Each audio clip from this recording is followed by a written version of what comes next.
All right. There we go. Still can't see my face. Yeah, all right. All right. Start up this. We got the stream rolling. Hell yeah. All right. So it is, holy shit, basically 7, and I wanted to have this done by 11. Don't think that's going to happen, but I am going to give myself the artificial time limit of finishing by tonight, so I'm going to crank away.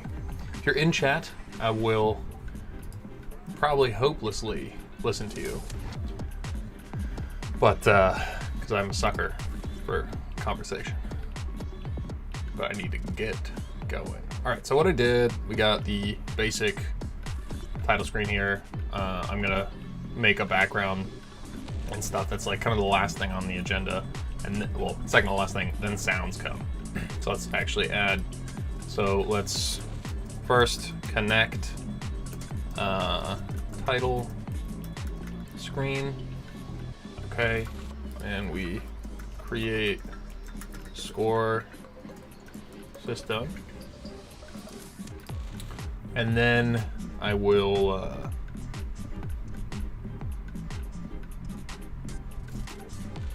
add high score. Well, it's easy enough to add a high score system, but I think I might. Well, yeah, we'll add high score system, but I'll do that after create coins, and then we'll add high score.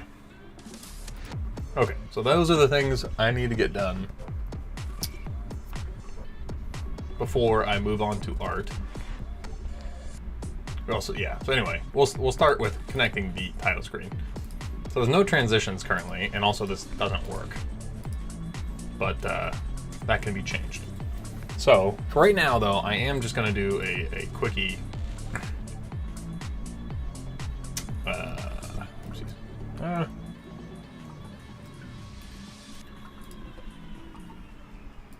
oh yeah, we haven't connected anything. So I'll go ahead and add a script here. Empty create button connect pressed to here. Well, get tree dot create timer. I'll yield. This is super ghetto, but in the future, this will be better. Get tree dot create timer 0.15. I don't know. And then, oh yeah, and then we need to wait for the signal timeout. And then we will get tree dot change scene. I wonder what the difference between change scene 2 is. Interesting. It'd be cool if you could actually use that functionality and type in like world and it would come up, but nope. There's our world scene. We'll do that. Okay. Now we run this. Should be able to do this. And now we're in the world scene. But we're already dead. We're already dead. We're already dead. That's okay. That's another thing I certainly have to fix.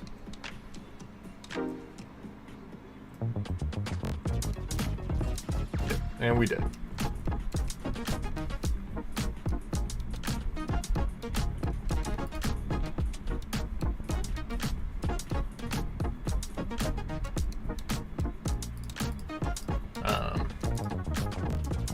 So we'll do hide. This thing number 1 there.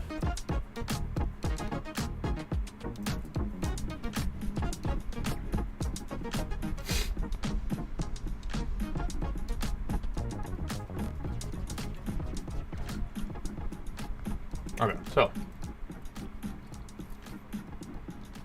Oh yeah, and then now what I want to do, I mean, so we're going to do that from world, and then we will just link or change our scene back there. So on player dead equals true, and for right now, I'll also do the sketchy thing. I go yield get tree dot create timer. Whoopsies. Create timer 1 like 1 second timeout, and then we'll get tree. Oh my god, get tree dot change scene.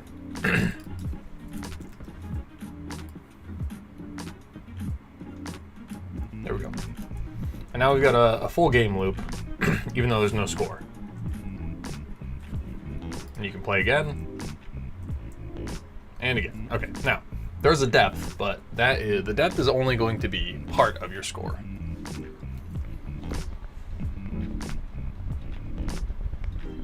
I might rename that like fall distance or something. But anyway, okay, so connect title screen completed. What's next? Create a score system. Easy. Easy. All right, let's do this. So we have all these bars, and I'm going to make a new variable called score, and this is going to be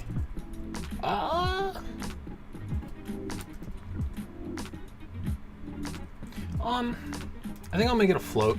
We'll see. Except we need this to be 0.05.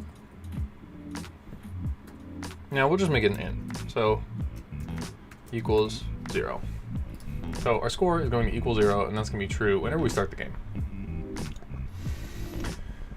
And we're going to need to increase our score.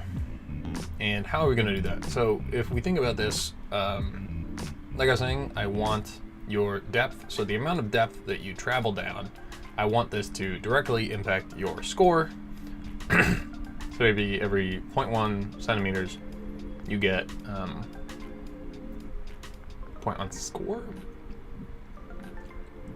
And then I want, if you're using the speed thing, I want you to get bonus points. Very articulate. Yeah. So I want there to be a multiplier. So like pop up like ×2. Maybe I'll add a label here. In fact, I'm just going to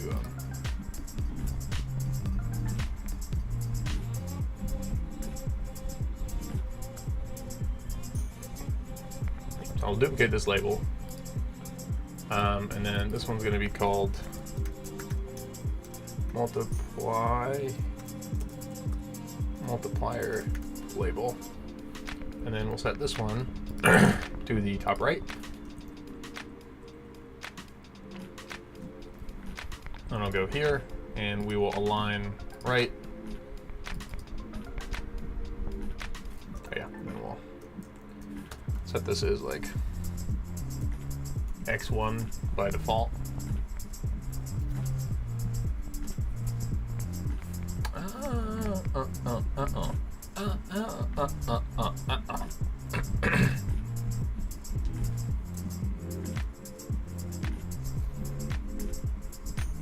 There's no way this thing has extra scripts for other things.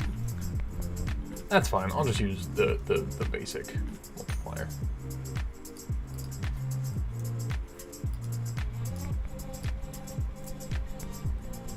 Why is that doing that to me, huh? Just be nice, please. Alright, so we want that to be like that. And then I'll take the rect here. Well, I can do this from here. And I want to shrink it.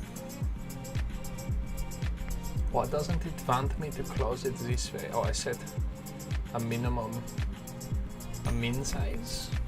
No, why?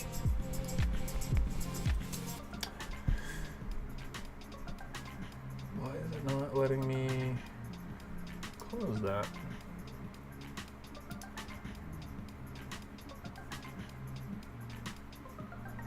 Wait a second.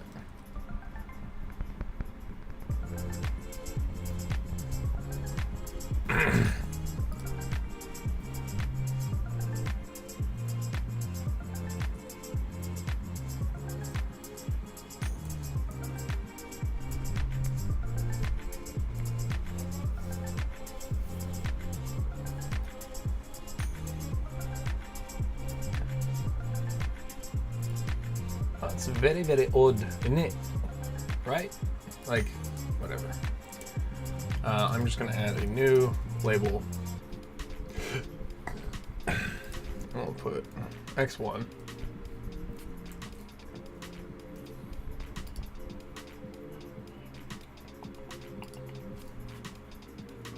Okay, and then go to theme overrides, fonts, click load, and then click there. There we go. So that's still, it's very, very weird to me that was not working.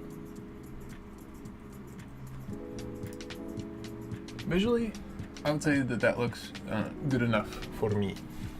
Okay, now go over to here and we'll call this our multiplier label.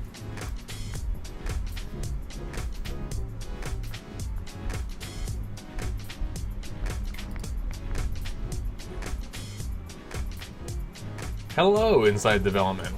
How is it going? Okay. So now I'm gonna make multiplier, and this is also gonna be an integer. Well, it's gonna start off at 1.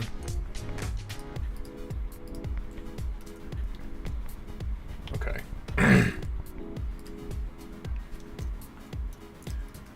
Ready var multiplier label equals multiplier label. Just about the same, my man, except I'm trying to crush this by 10 p.m. Are you working on it for this jam? 11 p.m. We'll say 11, maybe 12. I don't think this is gonna get done, but I would like for it to look relatively presentable by when I submit it. Which is already a day late because I spent so long trying to get procedural generation or level generation to work. Okay, so dip. Oh yeah, the other thing I wanted to know was that, yeah, that's actually awesome. That's conforming to, I have to, god damn it, I need to fix that like ASAP.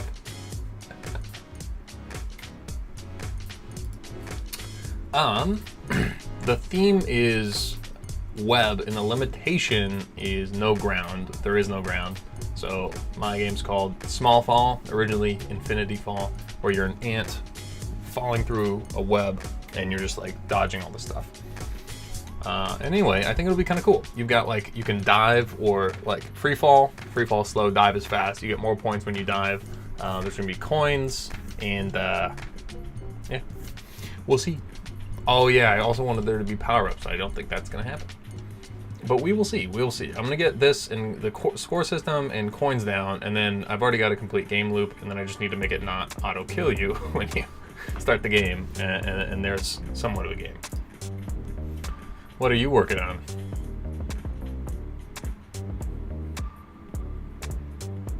Also using Godot. Okay. So we should probably also make a score label. So I'll just duplicate this label. And we'll call this the score label. And then we'll set this one to center top. Score.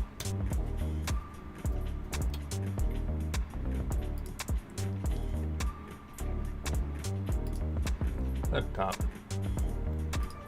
and then I'll put the rect pivot offset.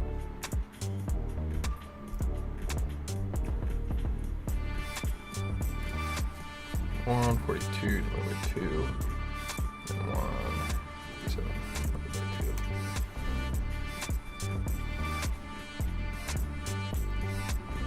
Because that will be important later. Awesome. Yeah, I actually. So I just spent like the whole weekend, the reason this is a day late, but they accept late submissions, is there's a bug with 3.5.1 in the navigation system, well, with tile maps specifically, in the navigation system. And I like didn't realize that until I got way far in and thought I was just making a mistake. And oh, that was dealt with me. I should check that. Okay, so we got position X24, Y24, Y24. Okay, cool. Everything's looking pretty good, pretty good. All right, then we'll pop that score under there. On ready bar, score label equals score label. Okay.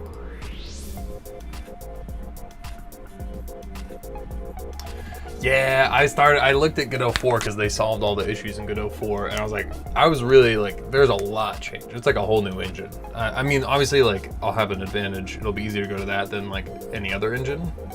But you know, a lot was different. I couldn't just reuse the project I was doing. Kind of crazy.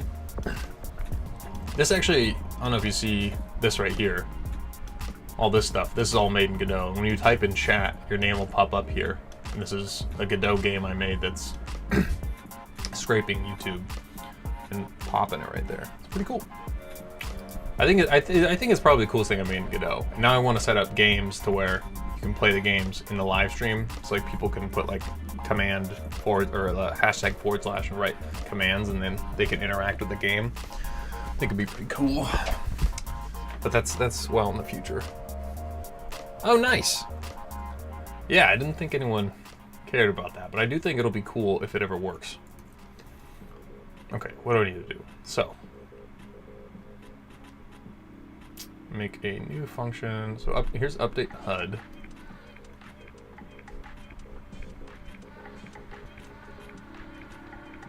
So we're calling that every physics frame. And I am going to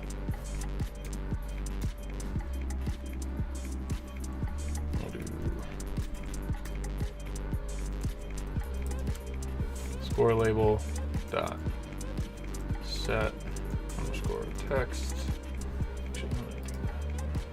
editor settings complete.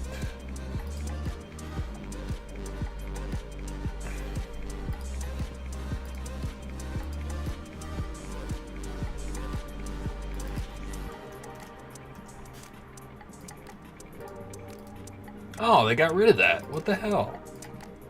It's a bummer. Or maybe it's in project settings?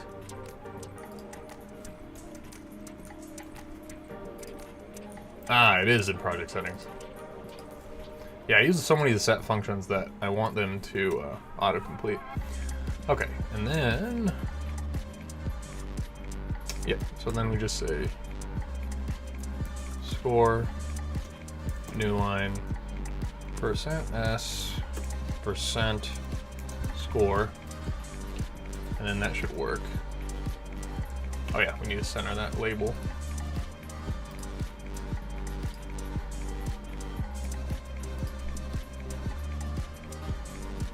Cool.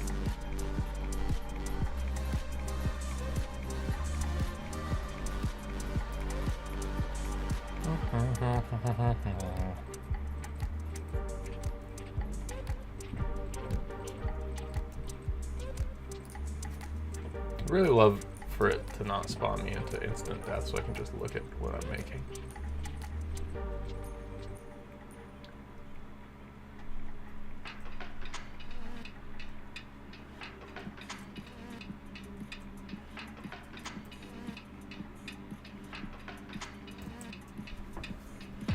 That did not look friendly, but I definitely set the thing very small. Anyway.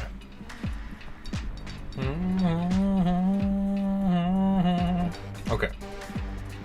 So, how are we going to increase score? We want to increase score when change depth. How am I doing depth? Where is that? Depth change. Where is depth change? And internals. Okay. Yeah, and this is also where I'll do calculate score. Calc underscore score.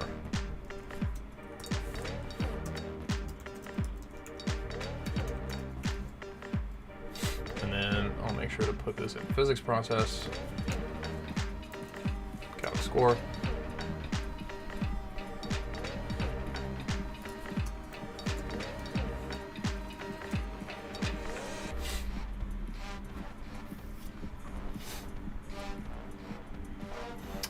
Oh man, you missed that part. I did that earlier today, but here, I'll show you real quick.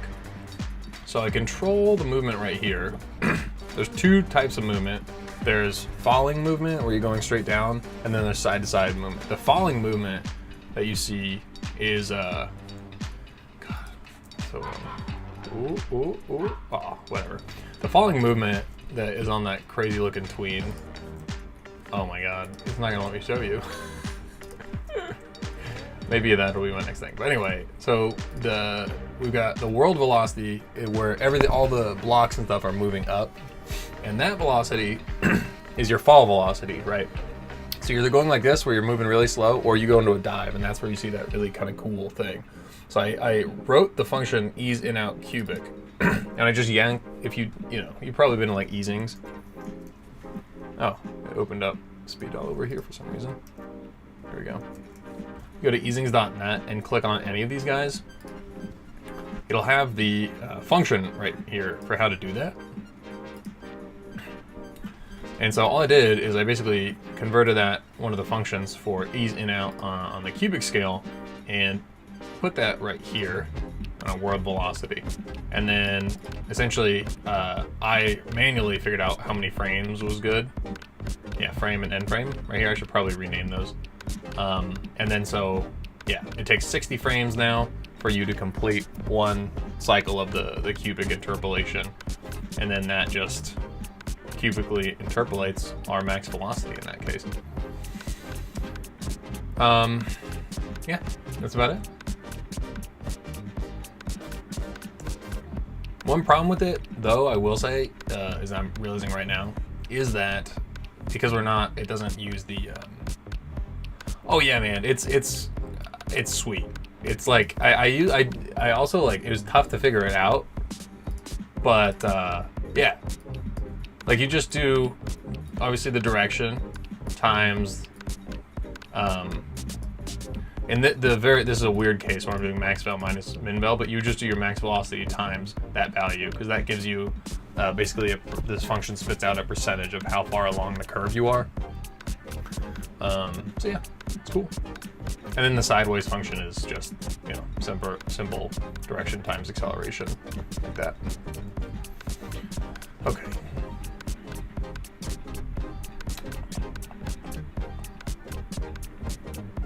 Let's see how fast.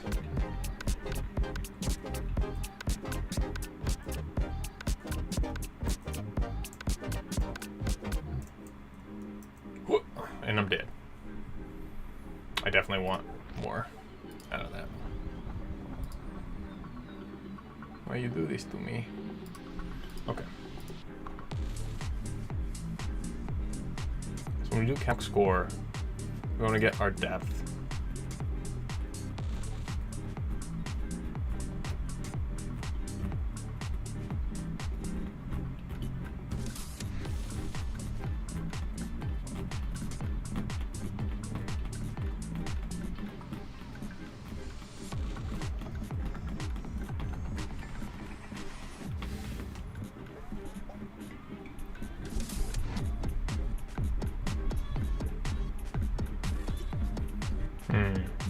I might need to make a change in depth parameter.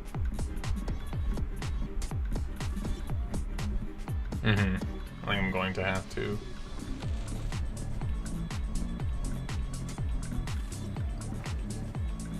Okay, so make another variable, depth change.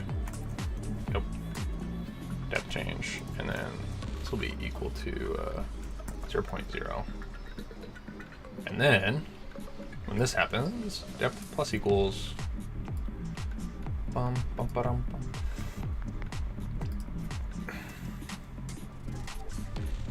say depth change. Ah, that's gonna be a problem.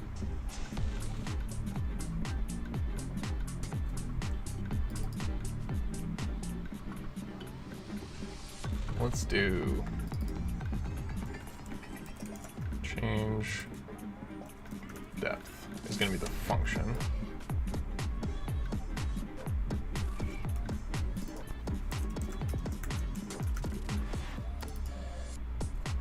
Actually, I'll make this calc depth, and then we'll keep that consistent up here. And I'll calc depth calc score. So then we do depth change equals depth, and then we'll have this one, which is depth plus equals this. So we adjust our depth, and then we can then calculate our new depth change. So depth change equals depth minus depth change.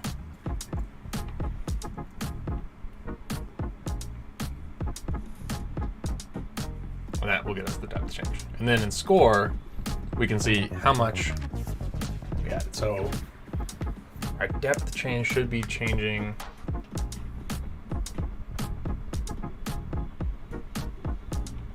Okay, let's do this. So let's print.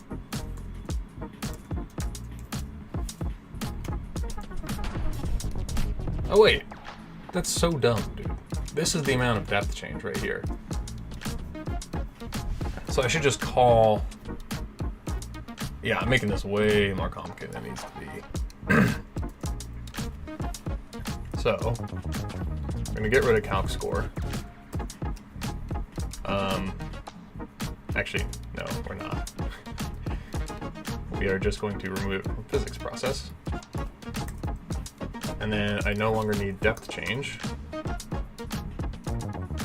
but we are now going to calculate, well here, we'll say var depth change equals that, and then depth plus equals depth change, and then we'll call calc score with the depth change. And then here we'll put depth change. Beautiful. Okay. Oh my god, I think I have to fix that before I continue on this, to be honest.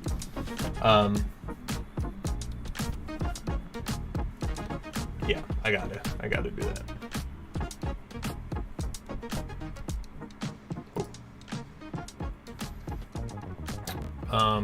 Because I'd rather not die when I start the game. And I don't think anyone else would either. Okay. Literally all I have to do is just move the player up here. Right?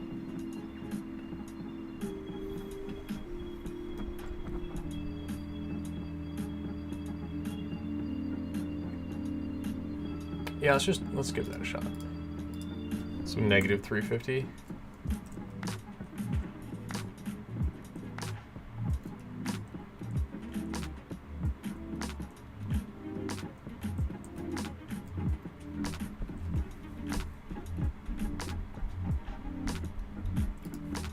Debug visible collision shapes.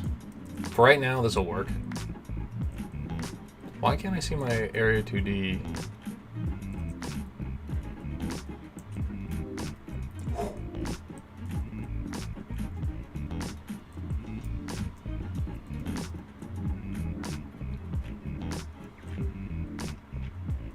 Ooh. Why can I not see? Did I make it invisible? No, it's because it's significantly smaller than my hitbox here. Is it on top? No, now it's on top.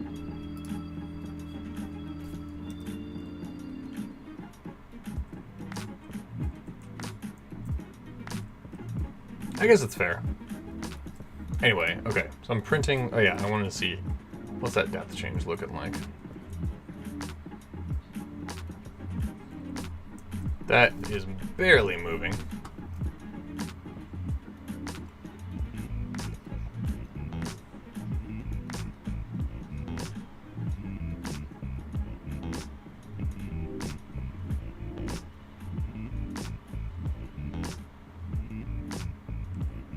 .001 when I'm going real fast.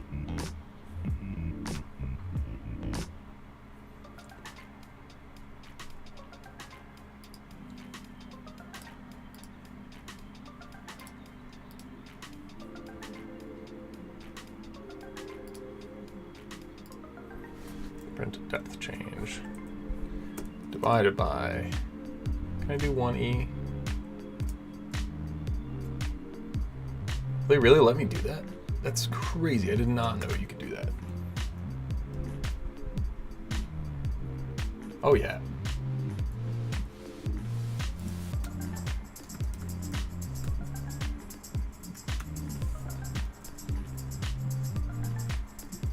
It's working. I don't know why it's saying depth change is 0.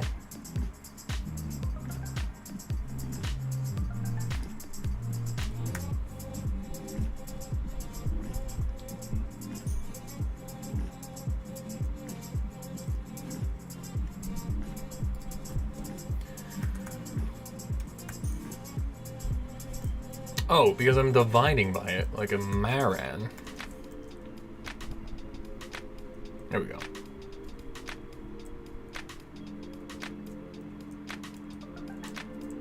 That's not bad. Okay.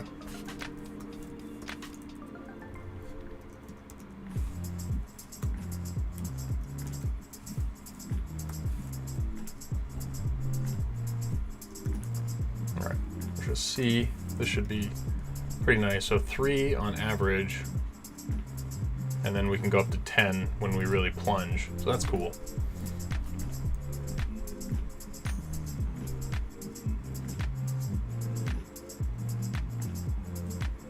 But it is happening a little too often, I would say.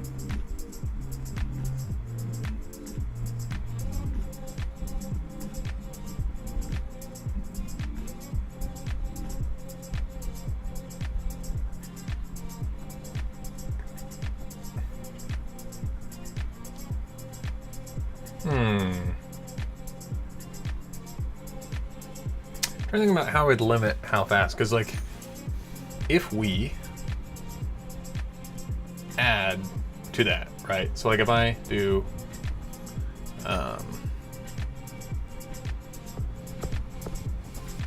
var, we could say var new score equals depth change, well, this.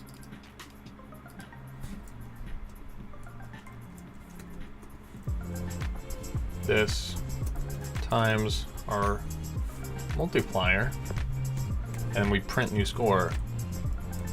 This can get out of hand real fast. Oh, oops.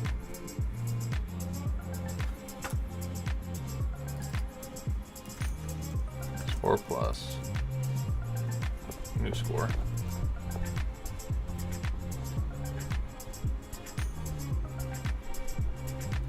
Oh my god, I'm so dumb, dude.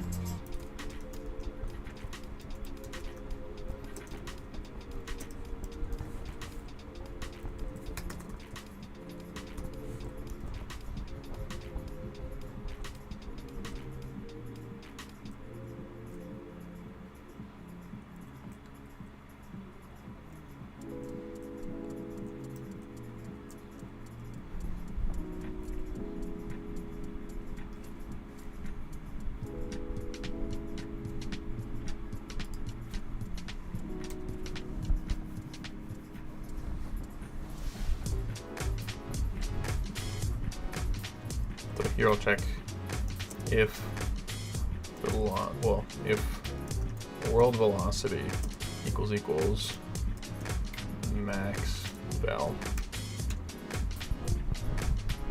then multiplier equals 2.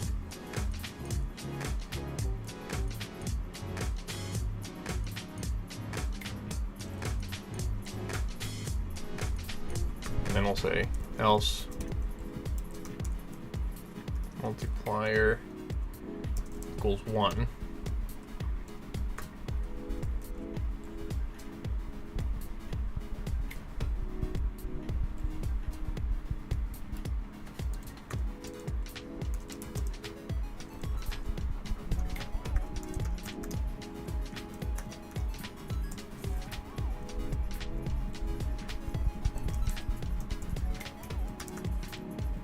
Actually, we don't need to do that. We just do. We'll do that in a sec.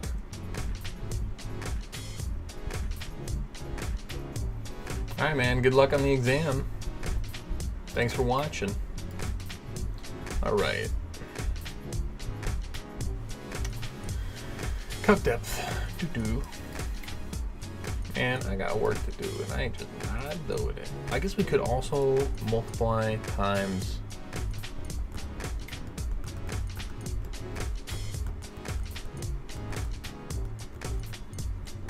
difficulty.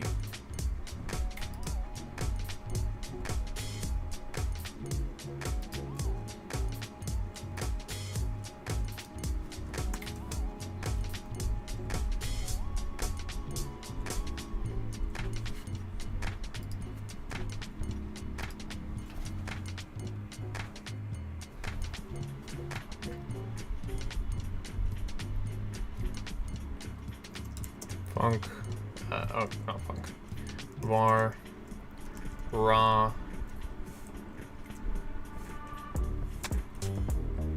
Yeah, I'll do this. So var new score equals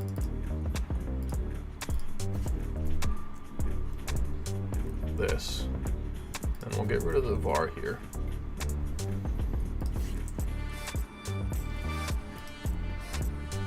And then we'll do new score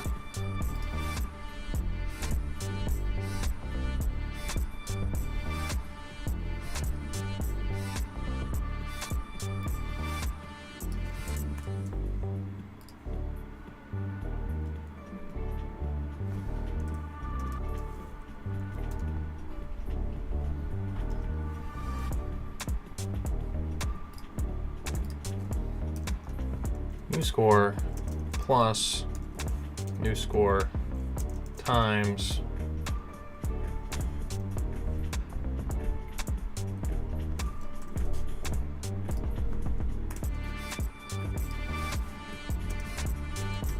difficulty over 3.0. Now, the idea is when you're on difficulty 1, you will be adding plus 1/3 of the new score change.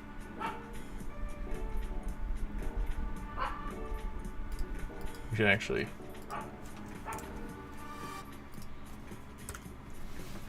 do that. That way this will come out to be an, well, it's actually gonna not be an int. No, actually, because the multiplier is an int. Okay, so new score plus our difficulty modifier times the multiplier will give us our new score.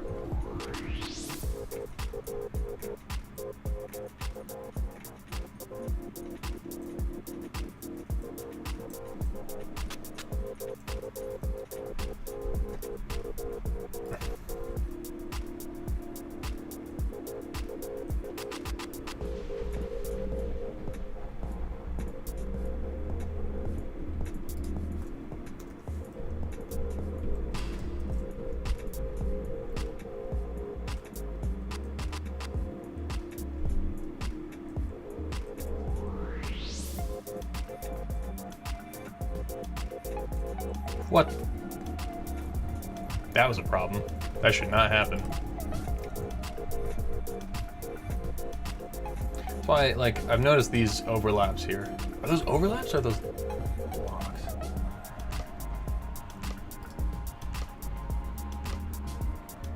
Turn off visual blue and change.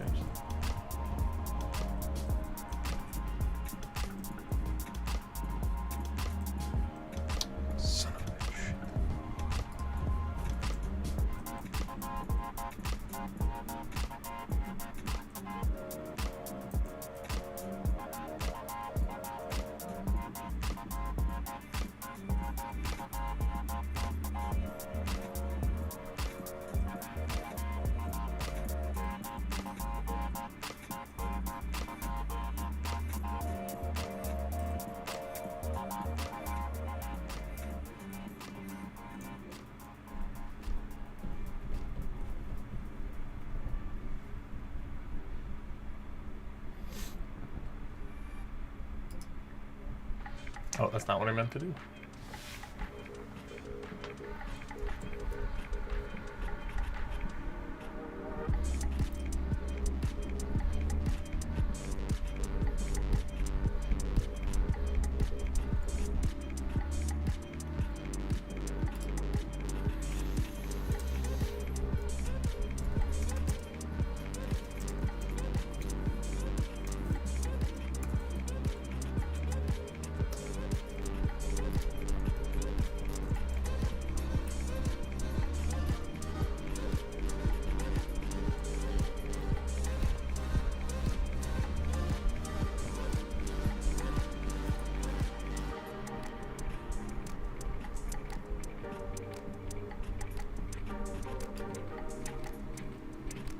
Actually, we should be able to do this.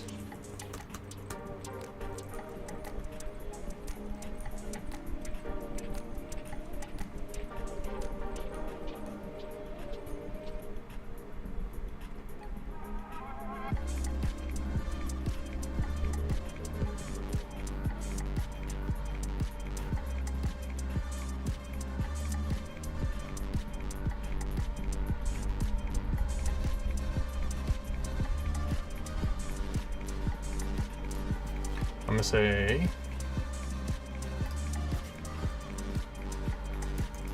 clamp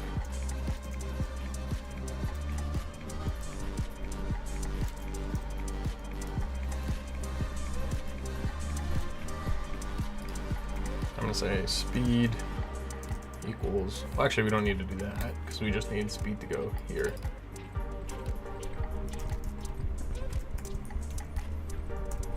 Clamp speed, clamp speed, 0,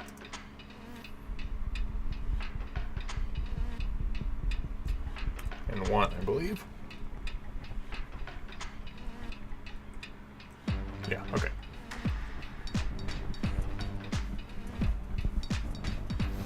All right, cool. So then that's fixed. Now we've got some score calculations. We just need to actually do something for set multiplier. Ooh, my man, I'll tell you what.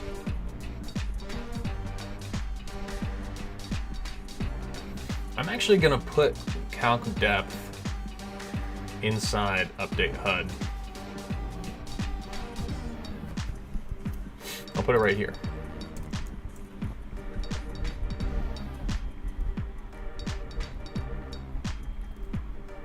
Okay. Now, set multiplier, we're just going to do multiplier label dot set underscore text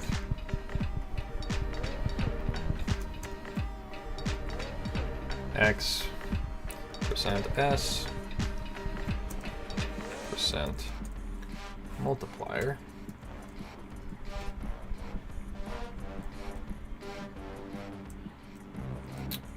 So let's see.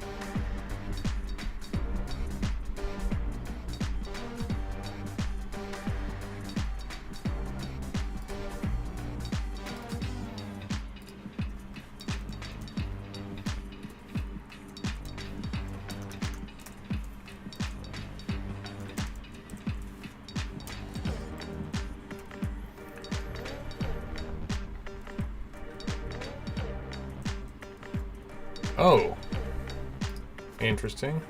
Makes sense.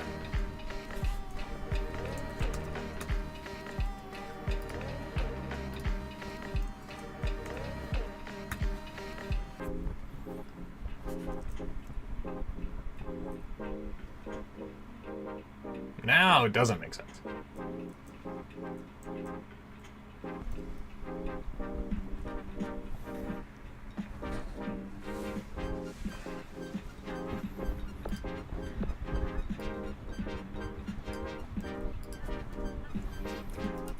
Prints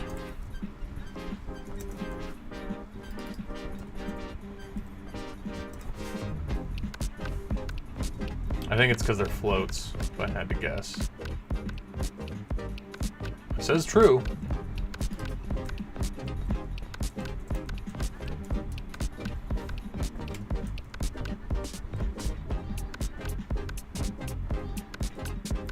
It says 2 there. Yeah, it says 2, so we are putting the multiplier to 2. So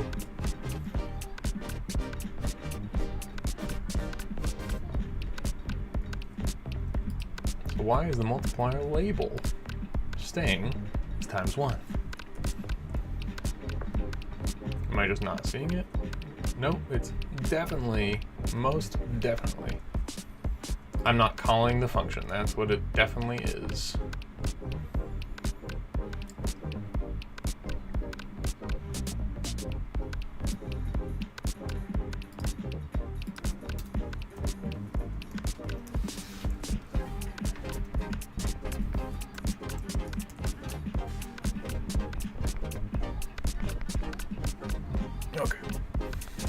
Set multiplier, we'll do that.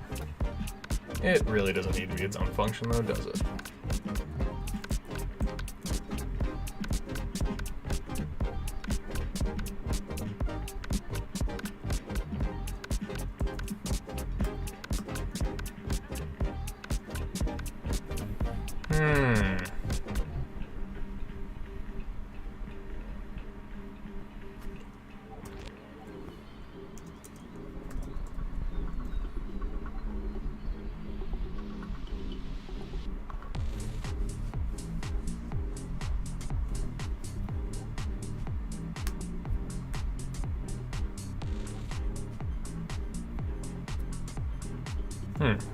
So I need to find a way to make sure it just goes off when it changes, because I would like to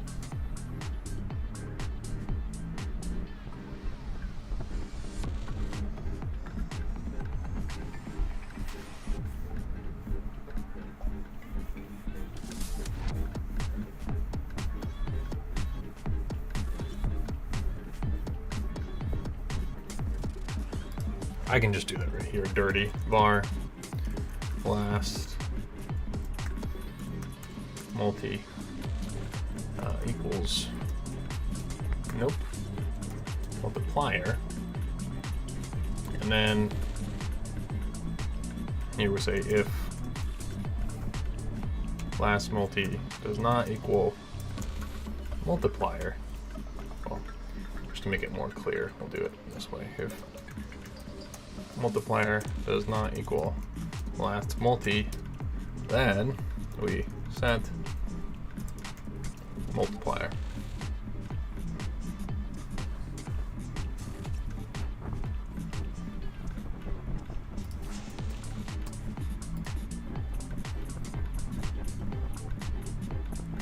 The reason I did that is because I want to have a cool tween effect. So we'll do get tree dot create tween var tween equals that, and then we'll say tween dot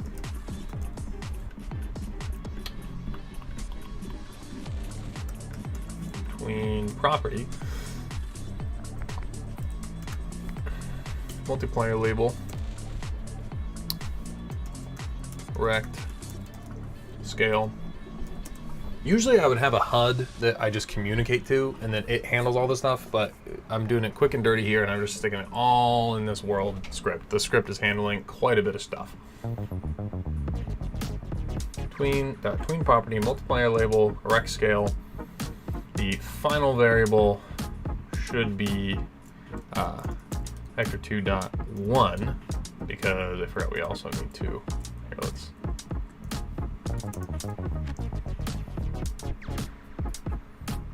Let's say it's 0.5 seconds.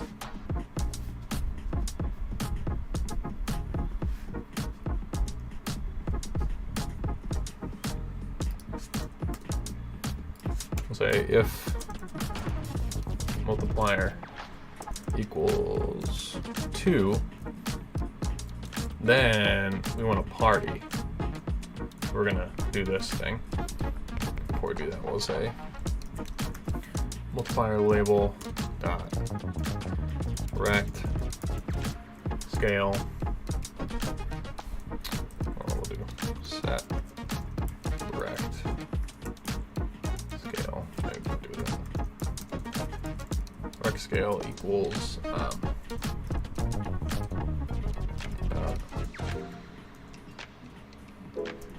1 times 2. We'll do that, and we'll do dot set underscore delay of 0.5 seconds, quarter of a second. Dot set underscore trans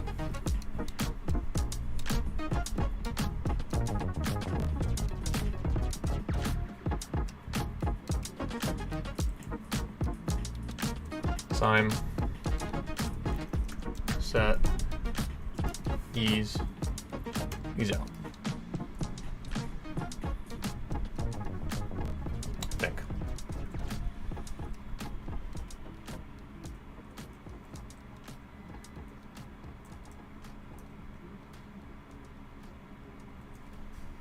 I thought I set that to be...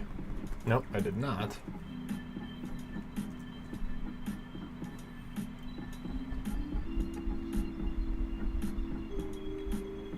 So we're going to go to the multiplier label, and we're going to set the rect pivot offset.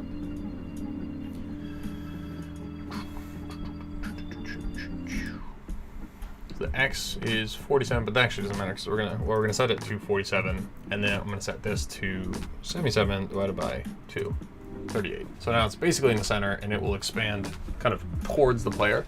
I might have it expand right out the top there, but maybe I should put the multiplier right here next to score.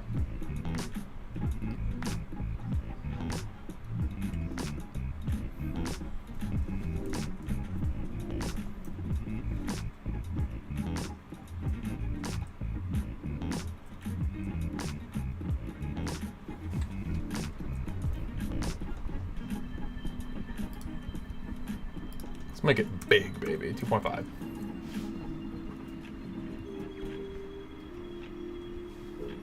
And then also do multiplier label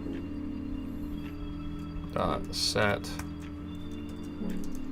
custom colors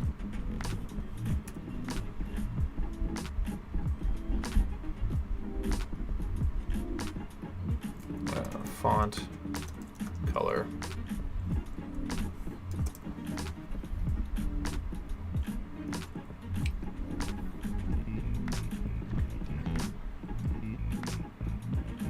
Custom button.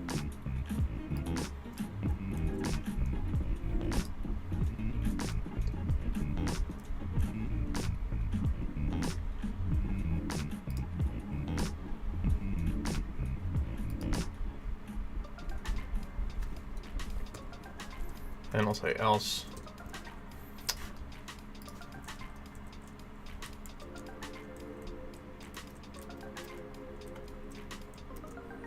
This, and then we'll just change this to 1s.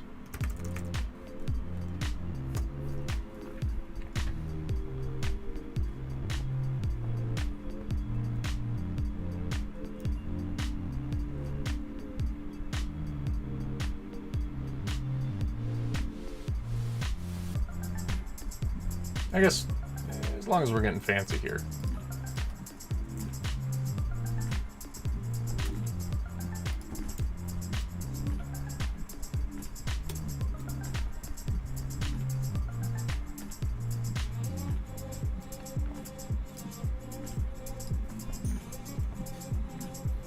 Here I don't need a delay, but here we're going to set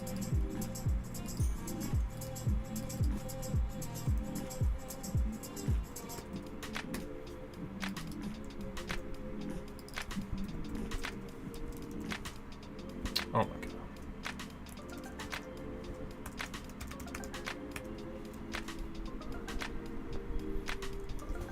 It's very subtle.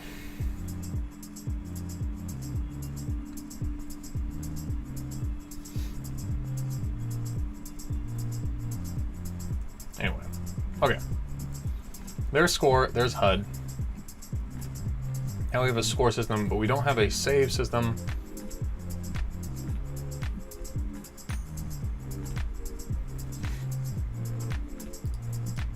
So I'll do this, and then I'm gonna say create score save system. And I'll do that right now.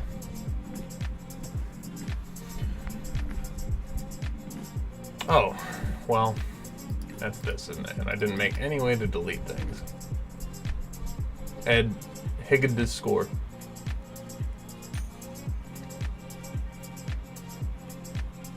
Yeah, so that will also include a high score system, wouldn't it? If I could finish all this by 8, that would be nice. And then I could finish coins by 9.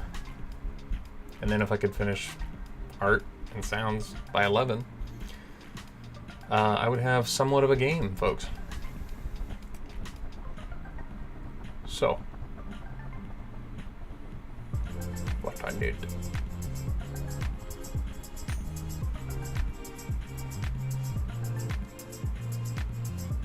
Okay, so here's score, var. You know what I'll do? I'll just say on ready var Higgins score, high score, int equals load high score.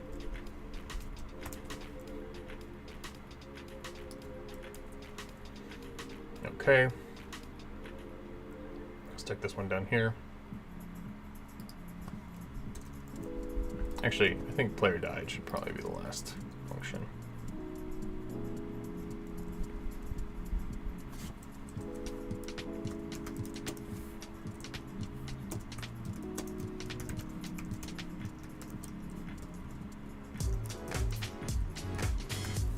We're going to turn 0 for right now so it doesn't yell at us.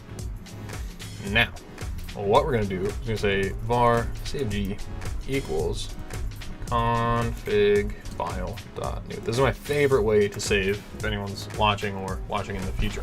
I use this, I found out about these config files, and I think they're very easy to use. Except that I am going to have to use a var dir equals directory dot new, and I'll make a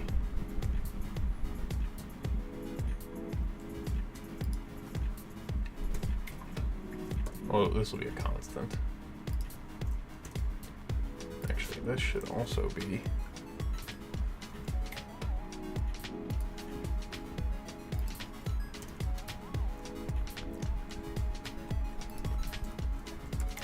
constant I score save path equals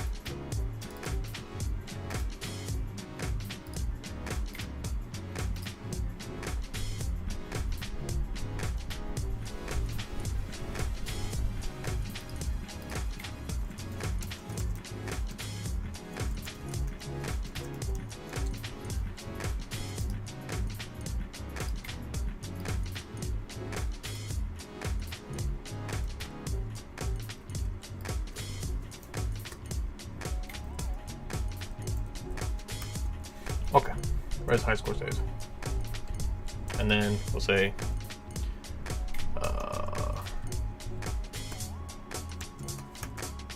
high scores dot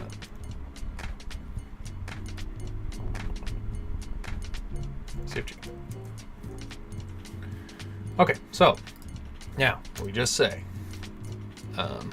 if dir dot file underscore, what the fuck? Dir dot file, there we go. If dir file exists, high score save path. I'm gonna say if not, then we say cfg dot save high score save path.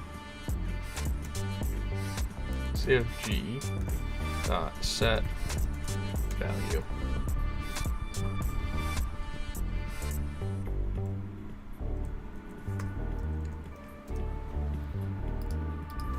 And here we'll return 0. And we'll say else pass right now. So we're going to set this value as hs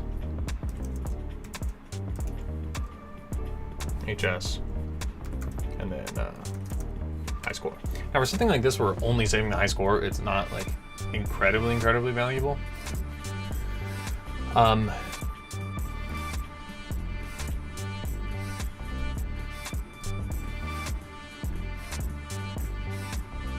know, yes, we definitely only want this right here. Here we return 0. Else, we're going to go cfg dot get value. Oh no, before that, CFG dot load high score save path. Then we get value HS, and then return that value. There we go. This will return an int in all paths.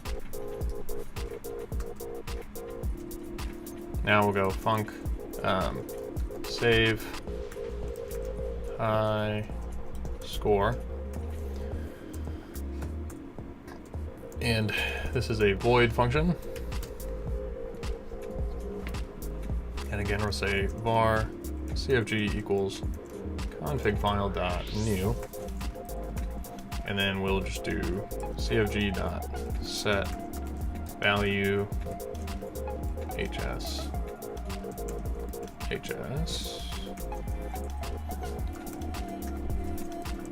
high score. Okay, and then we do cfg dot save high score save path. And that's it. Now we have a save and load system for our high score. We just need to actually use them now and figure out when we break our high score. And also when to set them. Actually, I'm gonna set it on player died. So when the player dies, one of the things I will do is now save the high score. So I'll do save high score.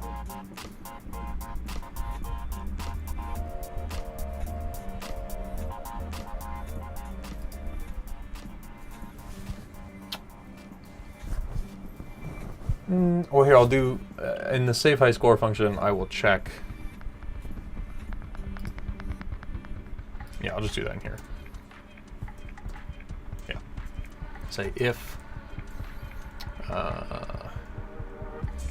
load high score is less than high score, then we do this.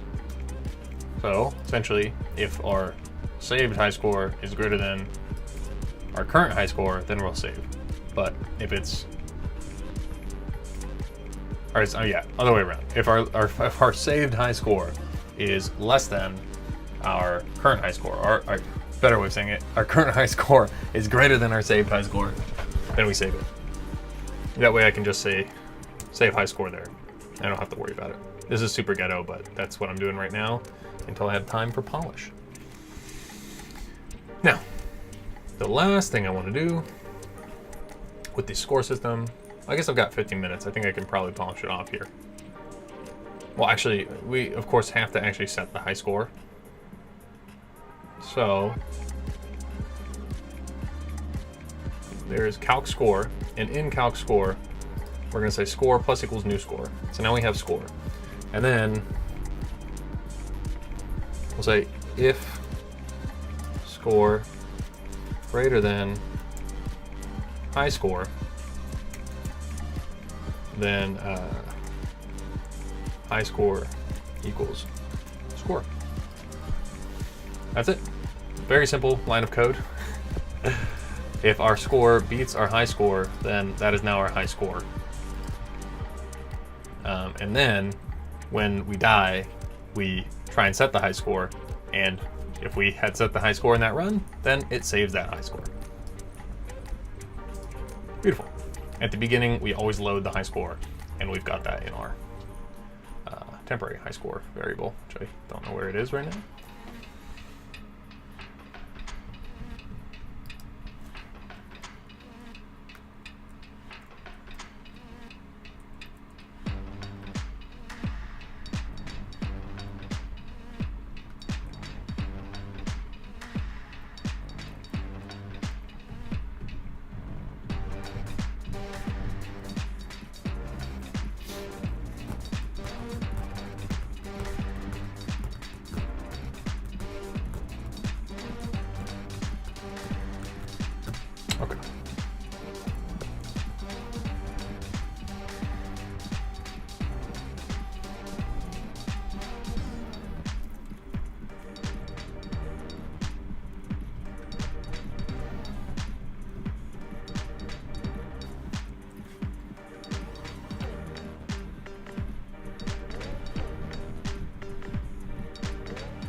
But I want to do like something cool when you break the high score.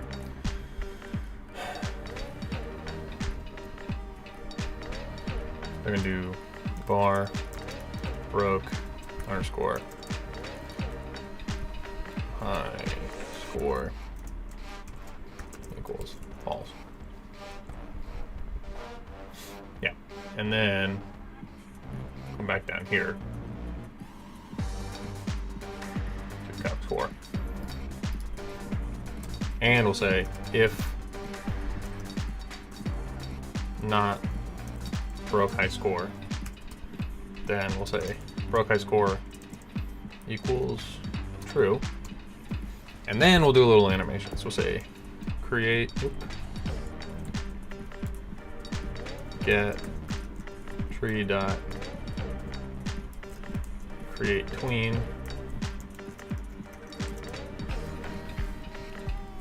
Could I do not?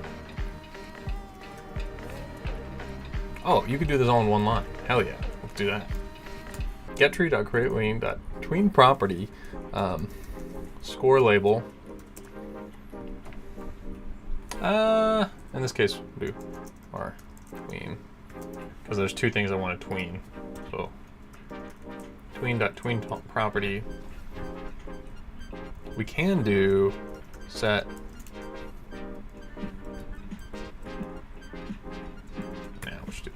So tween property score label, and then we want to do rect size.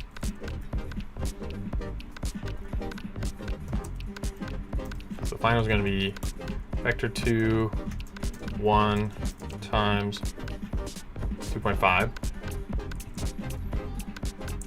Is there something else? Yeah, duration. No, we want this to be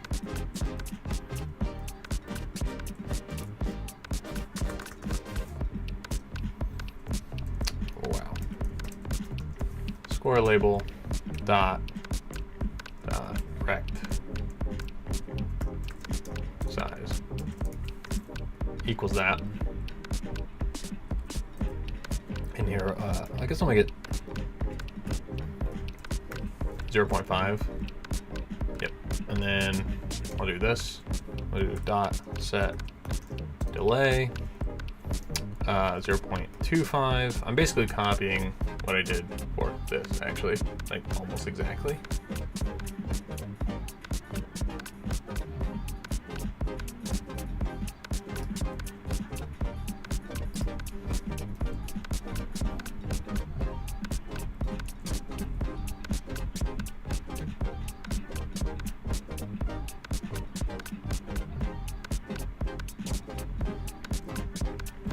Okay, so now we'll just play, and we're gonna break our high score. Should have broken the high. We already did break our. Ooh. Invalid are the nil and int an operator less than. So high score is saying they're saying it is.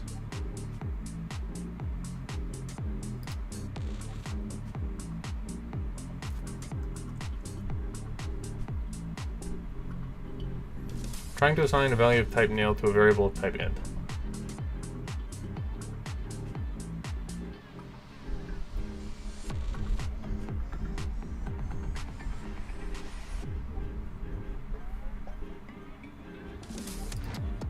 Here, let's.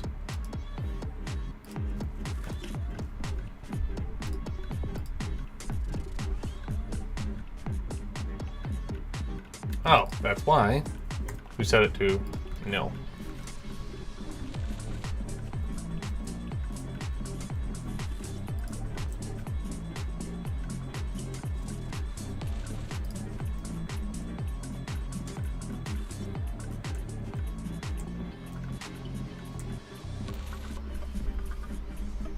Why isn't it doing that?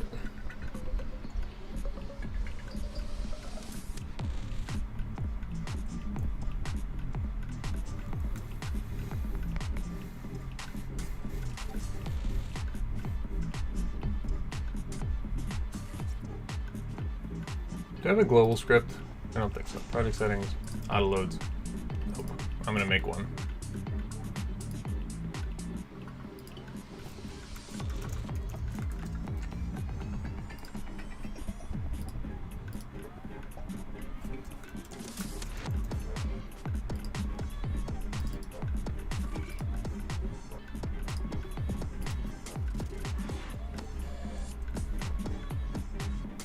And then I think I'm going to yoink these functions here.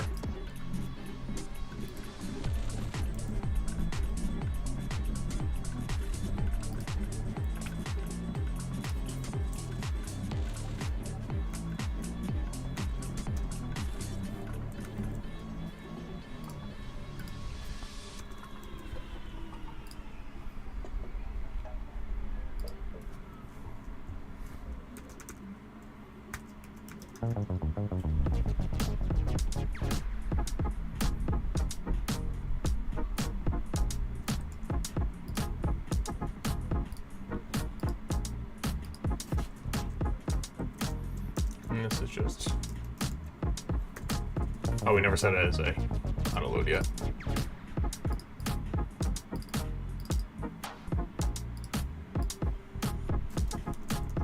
Globals, dot load high score. Wait, don't watch it without me. What? Don't watch it without me. Yeah. Save it till tomorrow. Really? Yeah. Okay. You hate me. It's fine.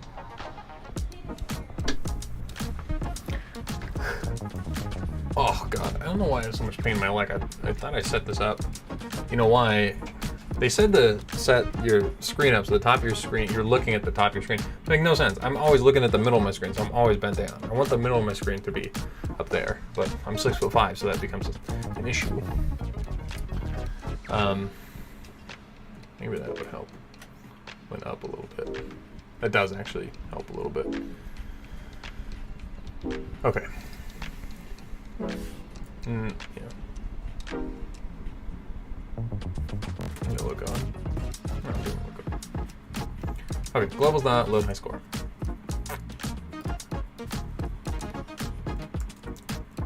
Globals dot save high score. High score.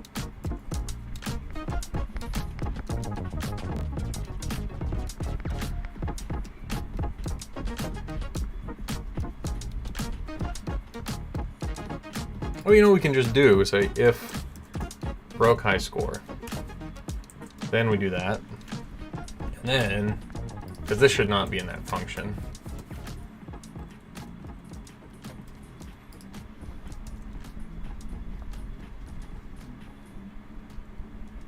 so if the file doesn't exist, then we create the file and set the value to 0, and then we save our CFG, and then we return 0, so that way the high score starts at 0, and you can break that easily.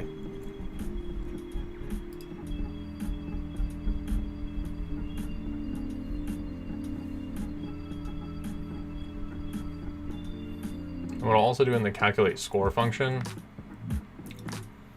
if score is greater than high score and high score does not equal 0. Because I don't want you to break your high score on your first run. Come on, dude. I'm gonna delete that.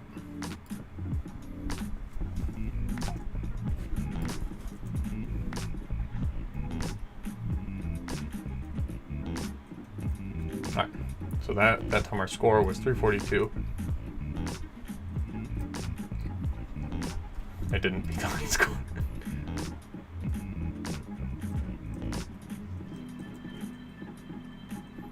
I beat it, but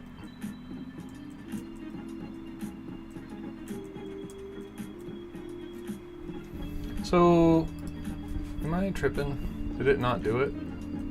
It's clearly not doing enough because I didn't notice it.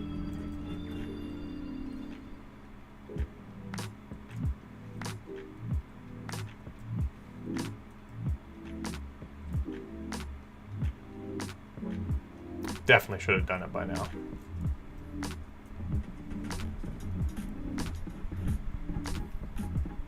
Damn, it didn't keep. So let's do this. Okay, so it says high score equals 0. which is should not be correct.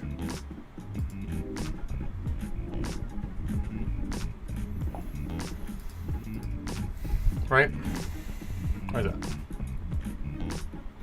Oh, because by doing this,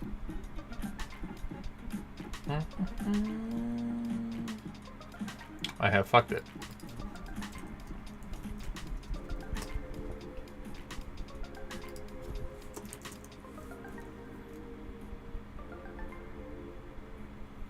So if we haven't broken the high score and the high score does not equal 0. Fuck. Still can't do that. Another if statement. Lots of if statements. Yeah, because if we put that here, if not broke high score and high score not equals 0, then we'd never break the high score again. We'd be in the same predicament. Okay, so now that should have broken the high score. And it looks like it did save it. Let's close it again. Why do I do that? Hey! Okay, now we can see if we broke our high score. I closed it again, damn it.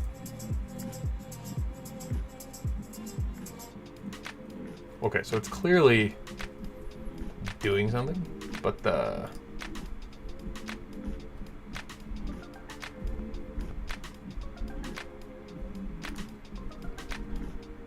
labeled. Oh my god, that's because it's rect size. This needs to be scale.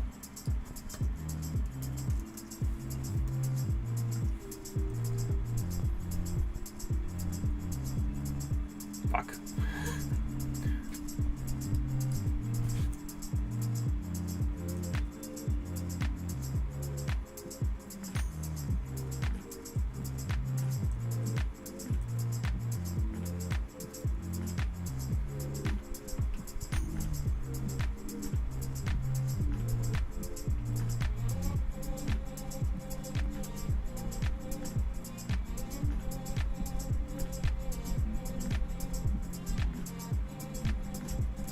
I think I'm gonna try and yoink something from a really old game I made. First of all, let's go ahead and put the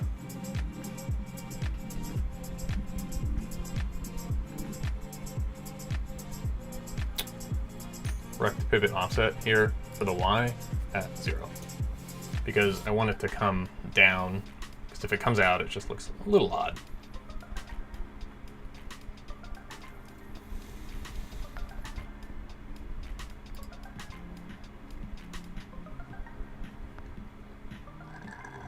Okay, so old game I had, first game I actually ever made, and did decently well in my first game jam with.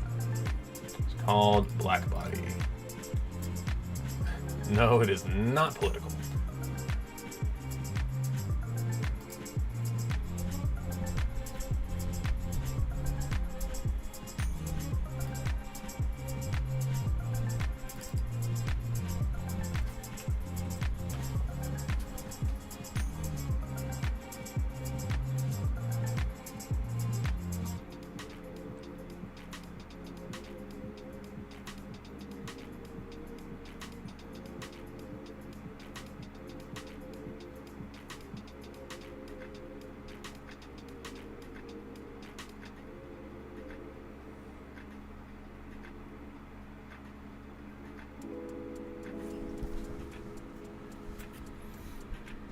Oh, for the multiplier, just so it should be.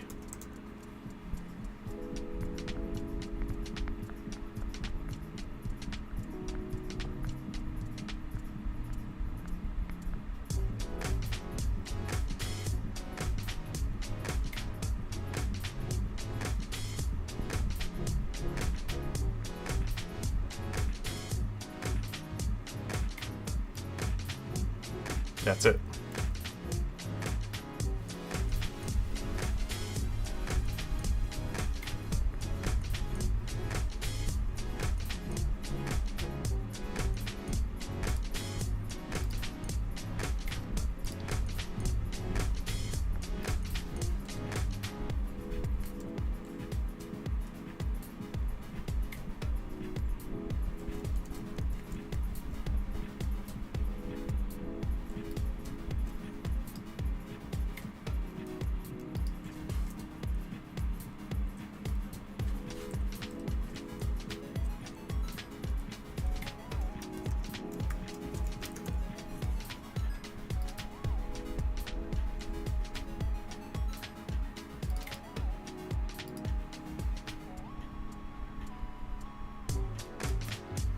Well, you can't really do just get font, right?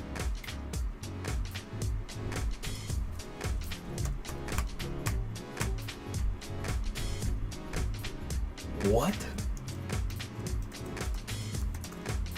Oh, you know what? I don't think that's a good idea, though.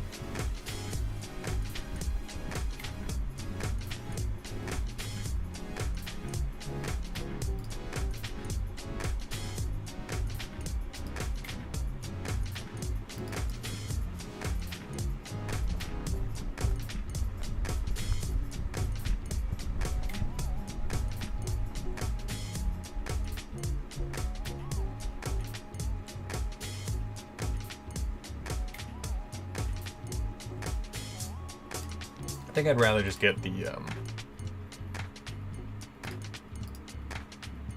font color here.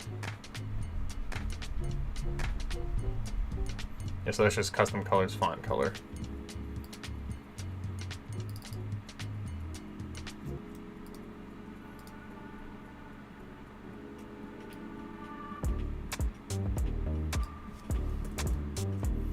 Dot get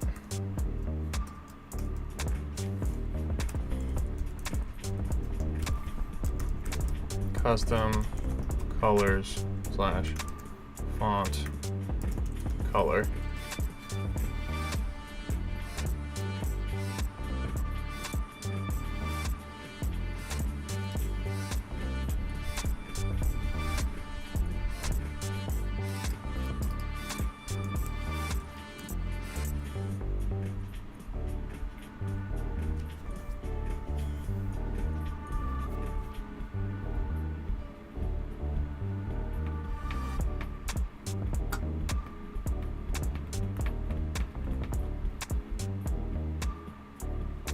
Think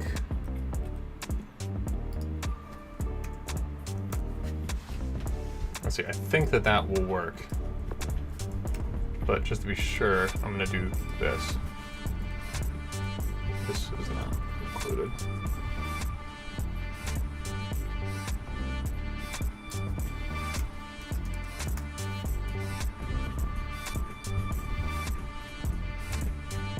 Fuck, this is null.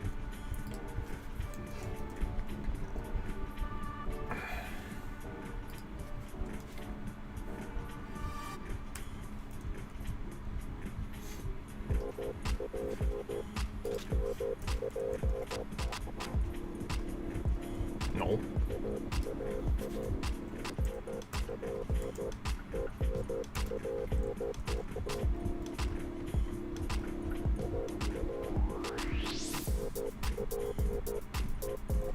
Well, that probably has something to do with it. This might actually work.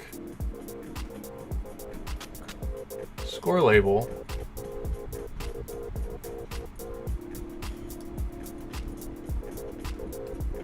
Custom colors. Score label dot get custom colors. CSTLM underscore colors / font color. That should absolutely work. Oh my god, I forgot. So annoying. I just slightly left in 255. It's funny. I guess we'll keep it. Doesn't really matter. No one will notice.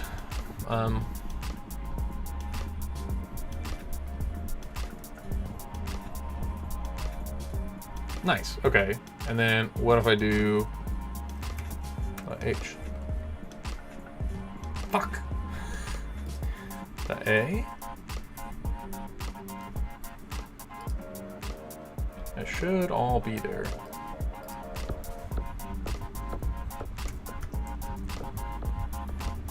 No.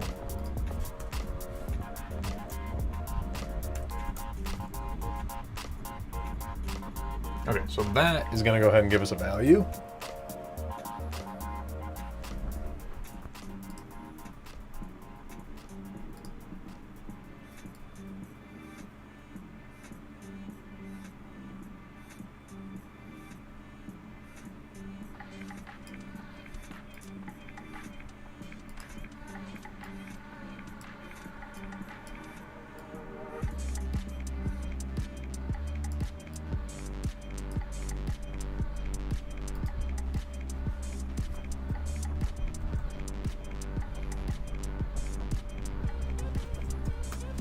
Yeah, that might be a little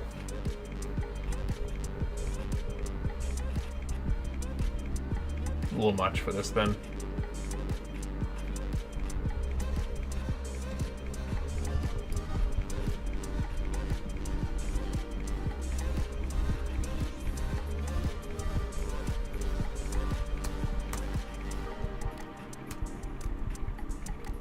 We'll just set the color then. Score label dot set. Is it past 8? Yes, it is. I have failed my deadline. Welcome to me. Set custom colors, font color.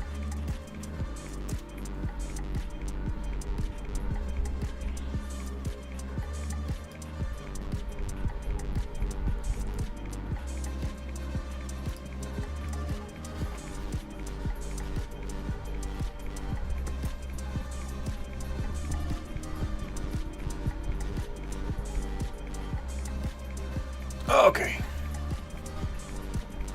Anyway, so now if you break the high score, it should look pretty cool. Fuck. Did I break it though? Or did I just die? No, okay, so I must have broken it like right before I died.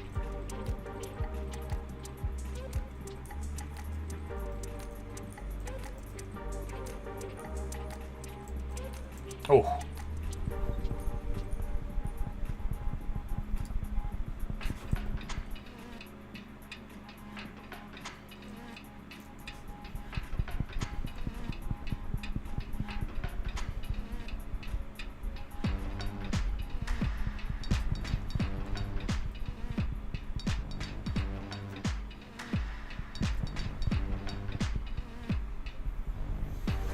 Okay, I mean, that's basically the HUD. So, add high score. All right, create score system. Done. Okay, so what's next? Create coins. Yeah. Now we create coins.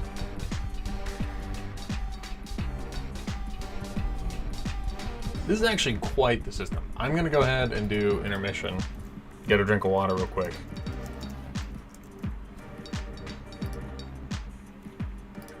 And I'll be back like 5 minutes, 10 minutes. I'm gonna get a drink of water, say hi to my girlfriend.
All right, and we're back. All right, so now it's time to make the coins. And then it's art time, I think. Yeah, I don't imagine I will get a whole lot else programmatically done. And I think coins will kind of add to the actual game. And then, I mean, like, if you don't have the fun stuff, I mean, you don't have the pretty looking stuff, it's like, you know, that's half the fun of making games for me. So I'm gonna get that done. Hopefully I can throw in some music like right at the end, but okay.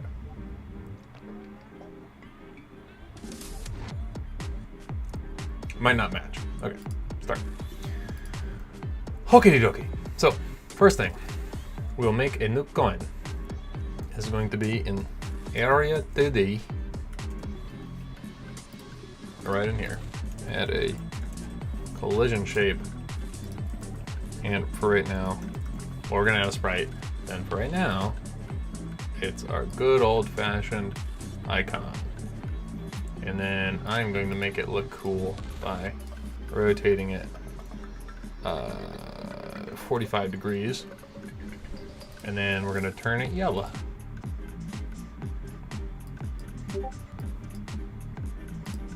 I've done this so many times. I forgot how I turned it yellow. There we go. Red and green make yellow. Now we've got a coin.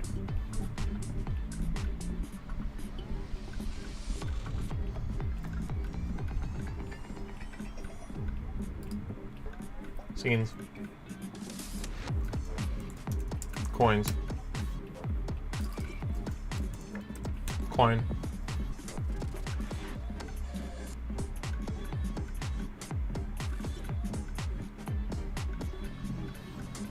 Oh.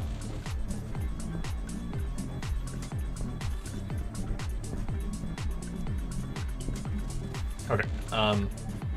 Collision shape. We'll add a circle shape.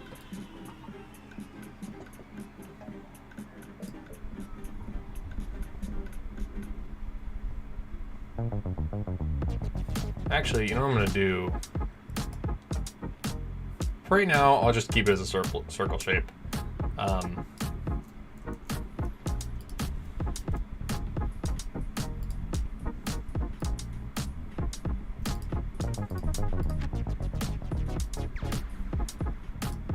And then we're just gonna do area entered. Oh yeah, let's make sure we set these.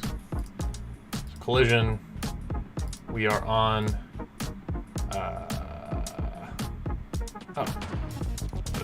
I'll do layer 5. We mask with player. Look at all, look at that. I thought I was gonna have enemies and power-ups. That's very far. I mean, hey, maybe if this does well in the jam, I'll come back and do some of that stuff. So go ahead and do, yeah, I'm gonna go into project settings, general, and then go down to 2D physics and add coin. Or I'll just do collectibles. Maybe sometime in the future I'll do something else too. Okay. Hopefully this is collectibles. And then all we're gonna do here for right now is I'm gonna call the function die var dead equals false. Very simple script. Func die void if not dead equals true to free. Okay. Dead equals true. Okay, now the reason I make this die function, and I don't think I explained it before, is that there might be a bunch of other stuff we want to account for when we die, and it's easier just, if there's, you know, multiple ways you can die, which there might be, just make a die function. So I just make the die function, and then I handle all that. And then the die function also handles the checking if we call it in some of the places, to make sure we're dead. So sometimes, like if you had a visibility notifier and this, and then you queued yourself free because of this, the visibility notifier would also then go off and then also do this, and then you'd try and queue yourself free twice and you get an error. Just one of the first bugs. I couldn't figure out why it was happening for like 2 hours. Is that on video? Did you see that catch my face? Oh yeah, that's like one of the biggest point Dexter moves I got. Didn't even know I could do it. Okay, obviously I'll add like animations and stuff to these. Or just a simple, you know, swing back and forth type of motion.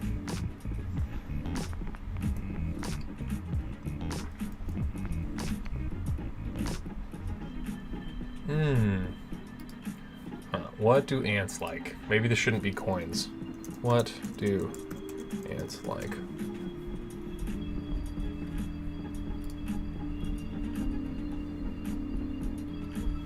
I mean, I don't see how I can make like a granule of crystal, so I'll just keep coins. We'll just stick with coins.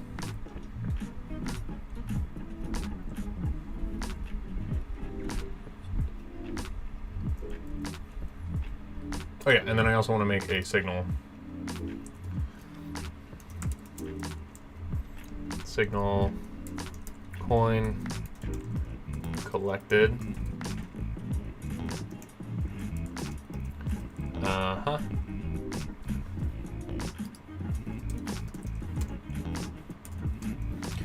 Now I'm actually wondering if I should emit that signal from the coin or from the player, because then we don't have to deal with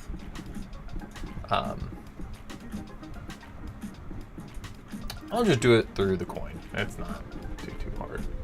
No, actually, that might be very hard. It'd be much easier to do this through the player, so I'm going to do it through the player. So that's actually it for the coin scene. And then we need to go to the player here.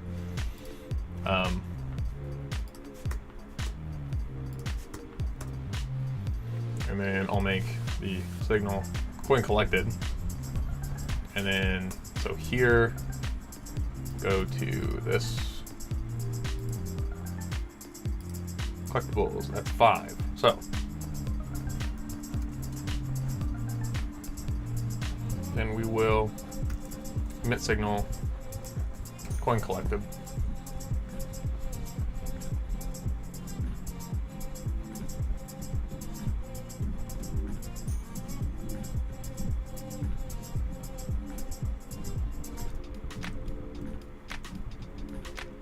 Yep, and then I'll go to world here, and I'll just connect coin collected right there. So on player underscore coin collected.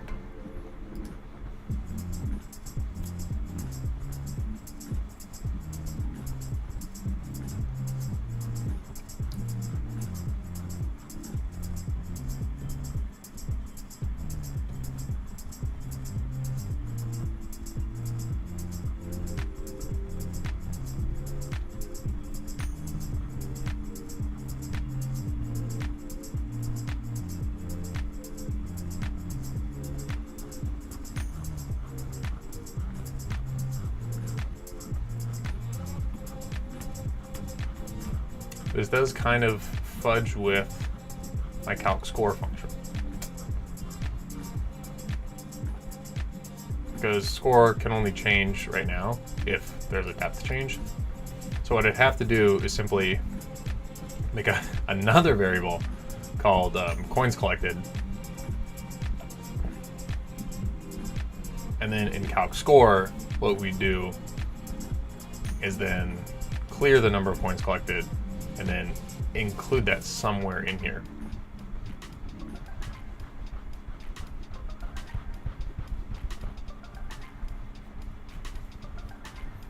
You know what I'll do? I'm gonna make another function.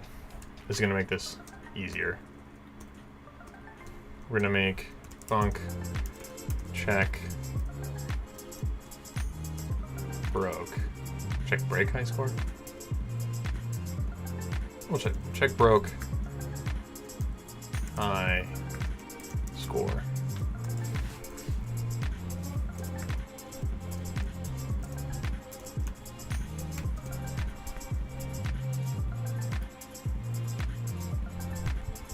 And then here we'll call that.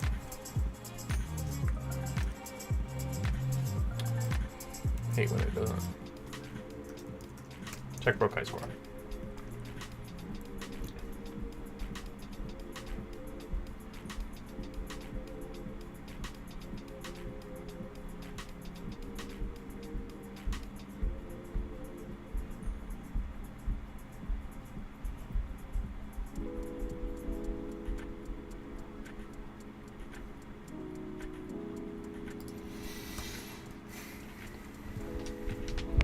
Okay. So on player coin collected, we will say score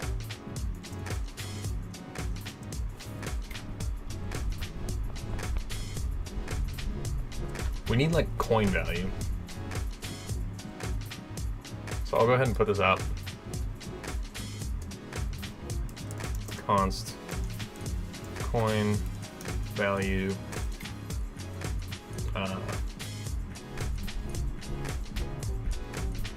We'll just say 25. So say score plus equals coin value times multiplier, and then we'll say check broke high score. Cool. Oh, oh, oh, oh. Sorry, I'm checking out the echo in my room. Cool. Cool. There's like a lot. If I go right here, I mean, because of the monitor, I have two monitors right here. It's just, you're a weird guy. Get used to it, all right?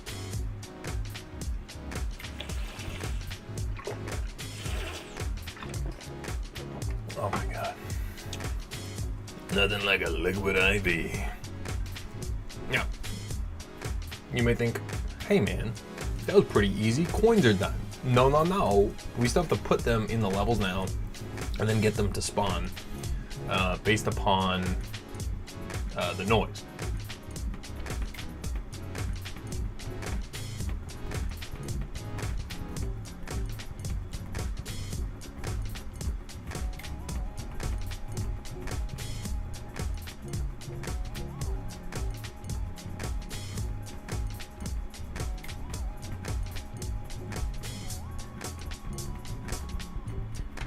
I'm thinking about things I shouldn't be thinking about. I'm like thinking about my live stream games thing. Thinking like everyone's gonna lose their score here. So in the next one I want to make it so it syncs with like something online.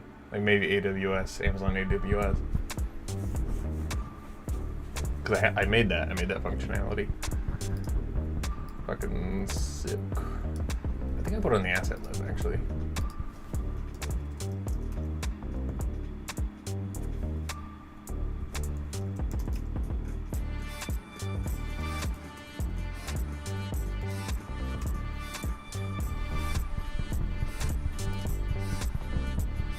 Oh, I didn't put it up here.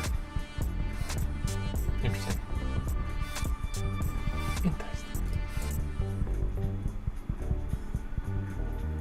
What is this? Oh, good old Wild Jam. Should not be taking a break right now.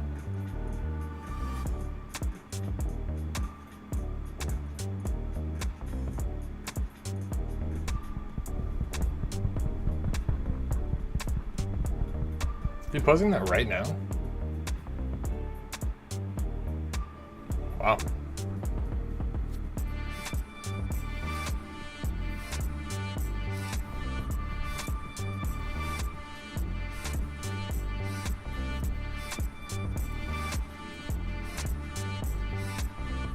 Why are we looking at the old themes?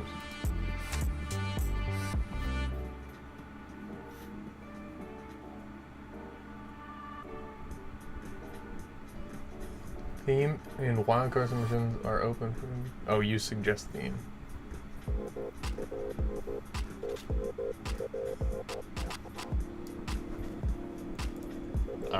I have no idea.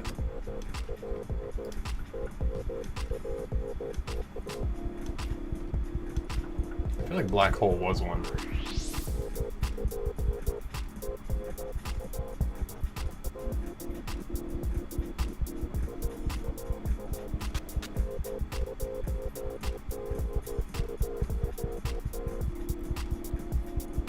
Hell, I'll do Plague.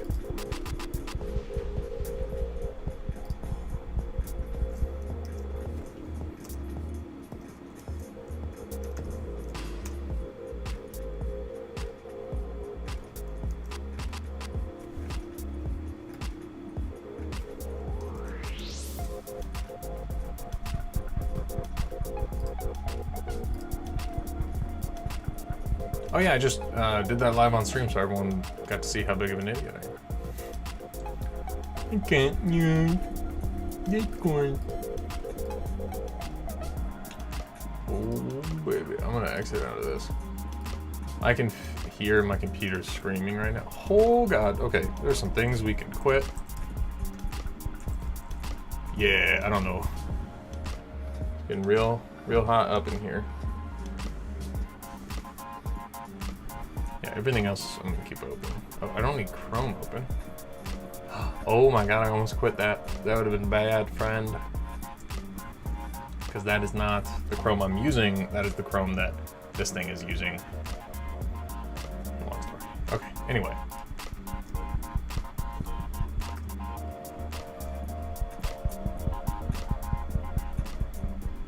Oh yeah, the other thing I want to do is make it so you go fast.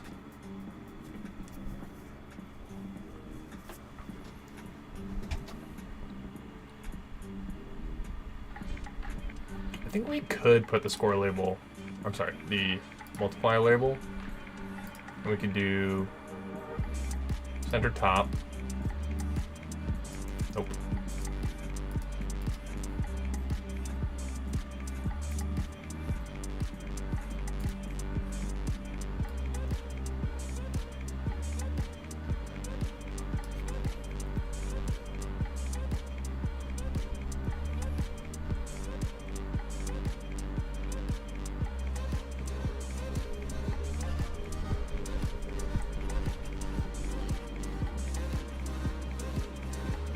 So it works right there. Ooh. I didn't even get to see it.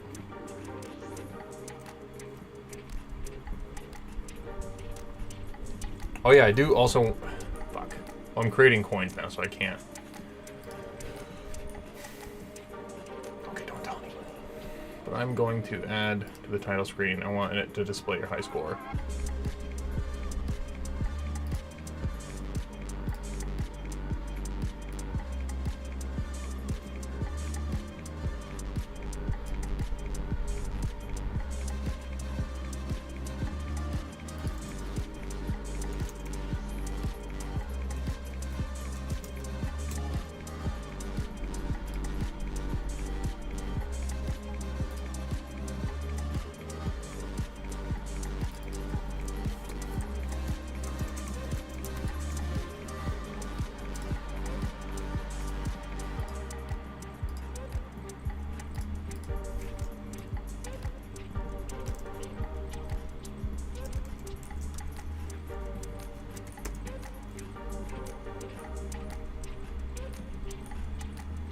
Theme overrides, fonts, quick load, and boom.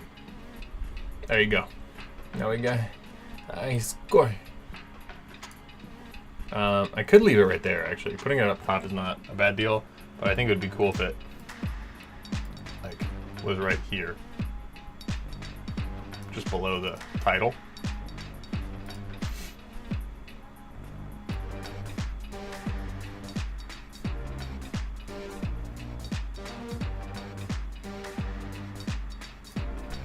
I guess what I should do is center wide, huh? Top wide.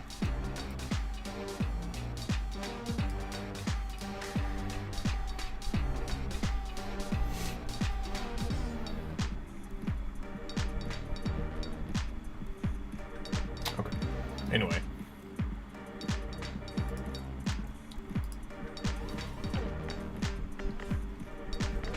We'll do this on ready. Func underscore ready. We will say var hs equals globals dot load high score. And then we'll say if hs. We'll say high. Oh. On ready var hs label equals high score label. And then right here we'll say if hs label dot set for text.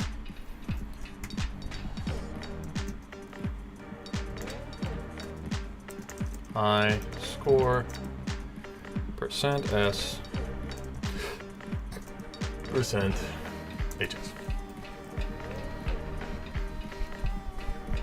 And then here we'll put else.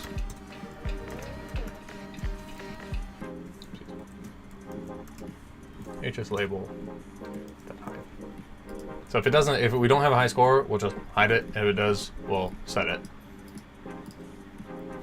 And then I'm gonna do var tween equals get tree dot create tween, and then we'll say tween dot tween property, and then I'm gonna tween it. There's like, yeah, I'll show you. You'll see what I'm talking about. All right.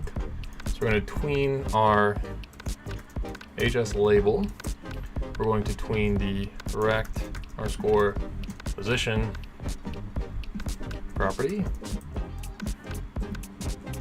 We'll actually have to set it. So we're gonna say HS label dot rect position, and then we'll say minus equals, I don't know, 100.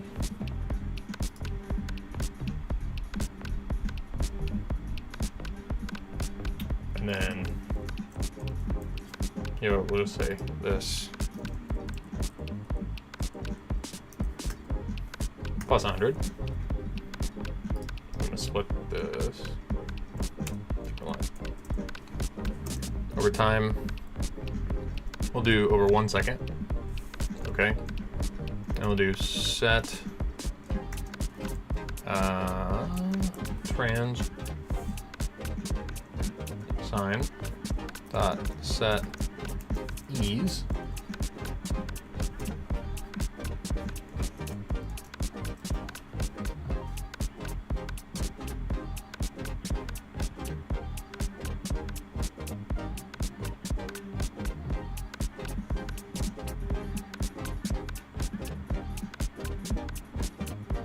I'll do a cubic.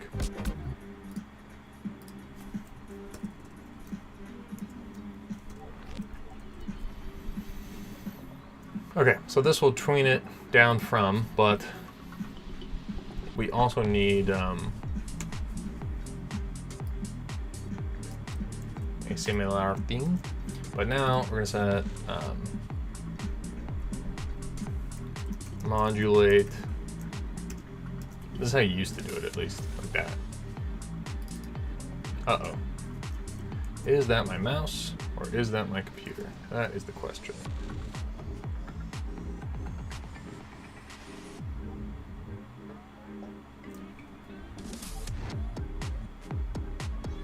So my mouse is dying. I've got a trackpad, though, so it should be gooch.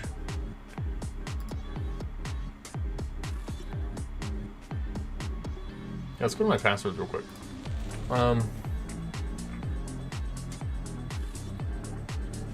40%. I don't think that is a problem. Quickly. See how we're doing. Memory usage. We are using 24 gigs of memory. Holy. Dude, what? How is Godot using 1.2 gigs right now. I'm gonna quit it and restart it.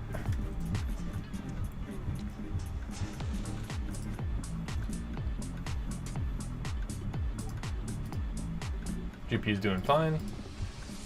CPU also fine, although that is 14% is considerably higher than usual. And that is, oh my God. This is all chat scraping. So this thing right here is scraping the YouTube chat. And it's using 62%. Well, it's using 62% of, like what? That's probably like 13% on average. So is that like, it's probably using like 7% of my CPU, this one script. So I should probably optimize that. That's pretty insane. Considering OBS is recording 6 screens and live streaming, it's only using 21% of my CPU. I coded something bad. Anyway.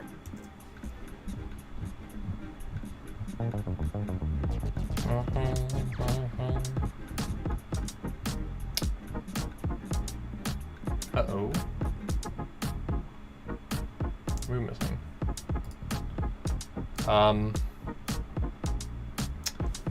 Don't see the project.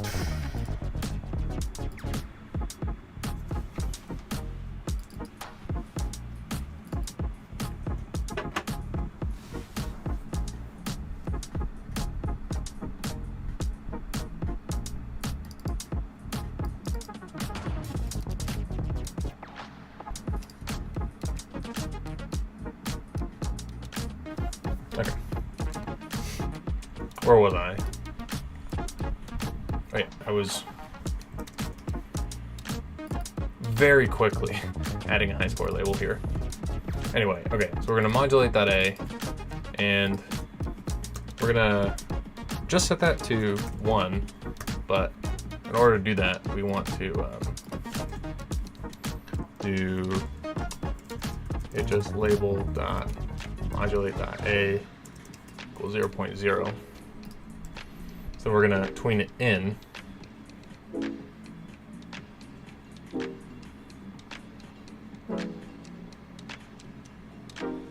Yeah, I want it to peel out quick.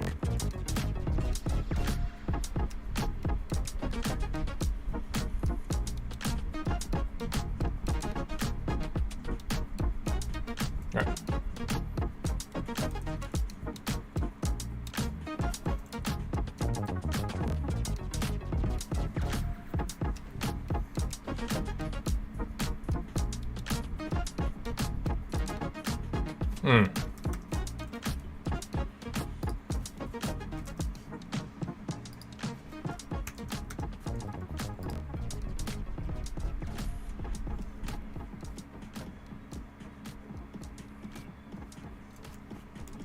Fuck, wrong one.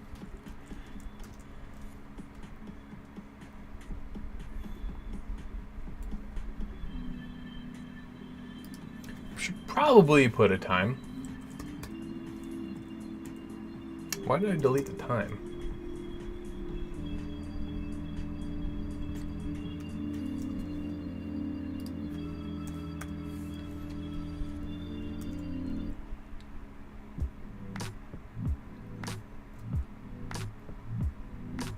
Didn't move the rect position.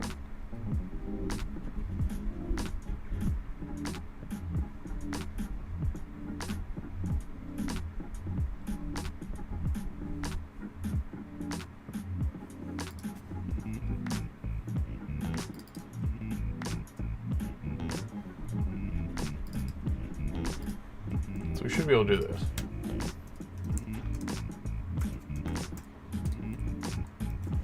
Nope, that. Get.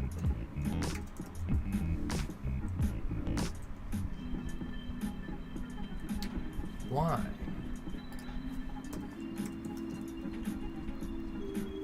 Fine.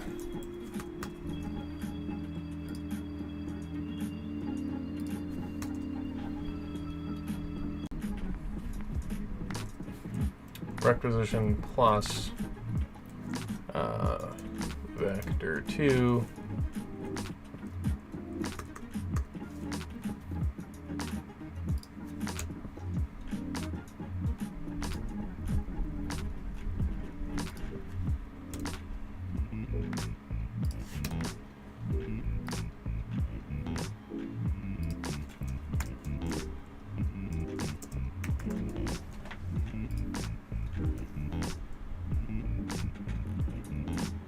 Still didn't do it, dude?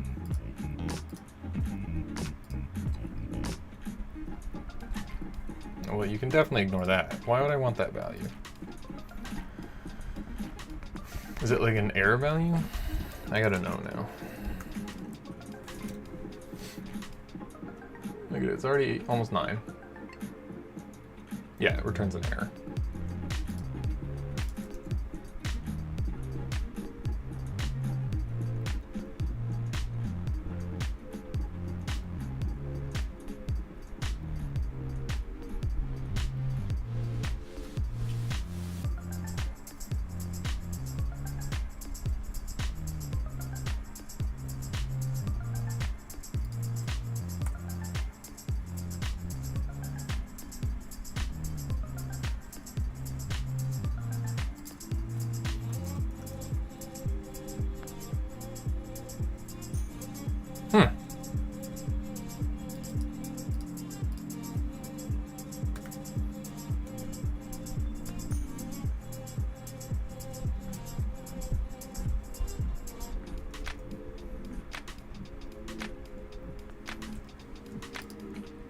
Maybe it's just because this is too long here.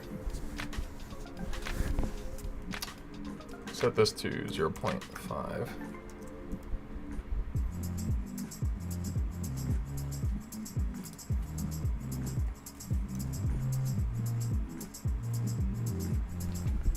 Dude, it's clearly not doing it. Let's just do this.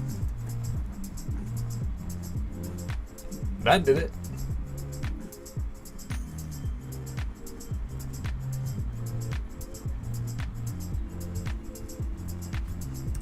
Can it not concurrently run two tweens? Is that the problem? That looks like that's the problem. All right, well, then fine.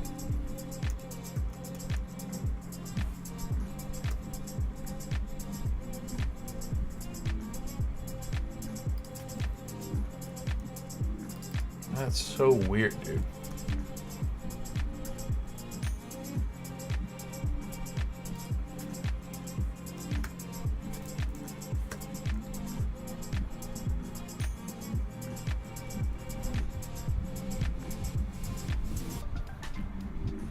Okay.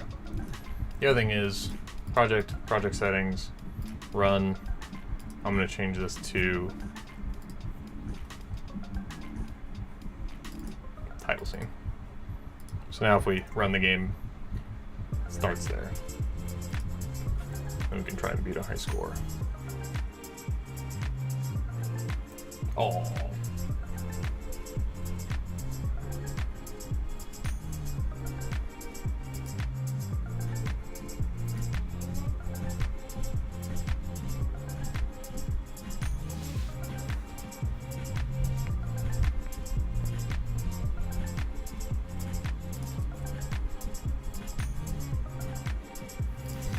Anyway, so really good thing we wasted that time.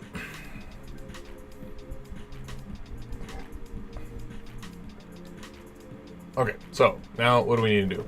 So first thing I need to do is stick the coins into the levels by going to room, editor scene. Now we have to edit all these. So we'll load each one. So we've got all these, and I'll just start in order. Here's the scene editor I made. So here we got enter and exit. I'm gonna rename these guys. So I'm gonna go into tile set.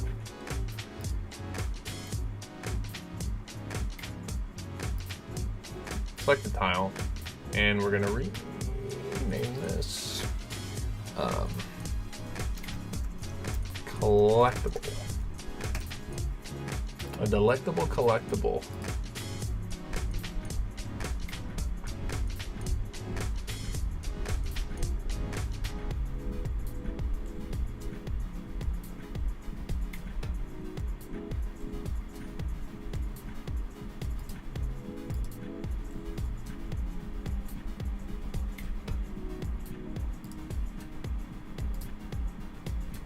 So this does not mean that all of these coins will be there. It means they have a chance of occurring there, right? Let's save. Okay, and the output. So I don't remember all these freaking names, bro. Tart. Don't ask me why I named it Tart.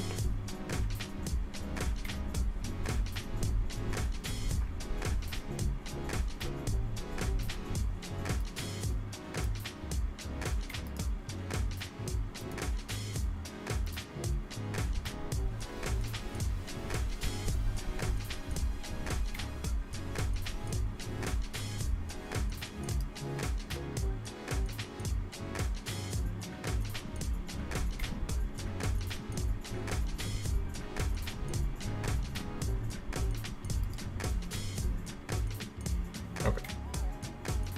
Safe. Choices. Look.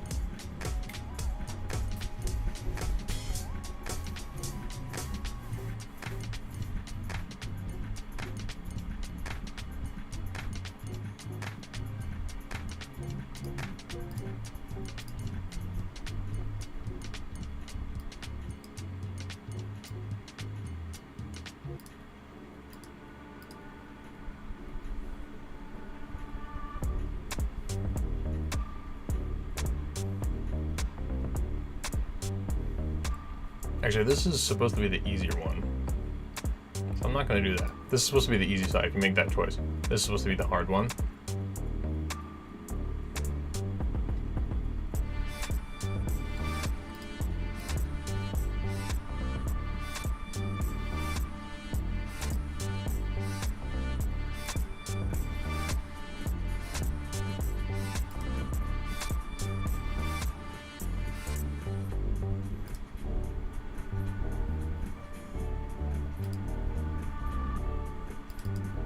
Pinko.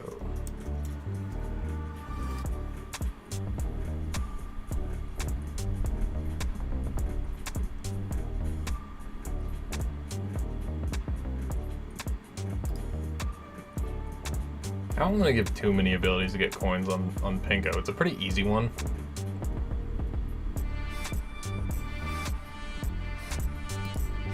But I will make people make that choice. Which one do you want?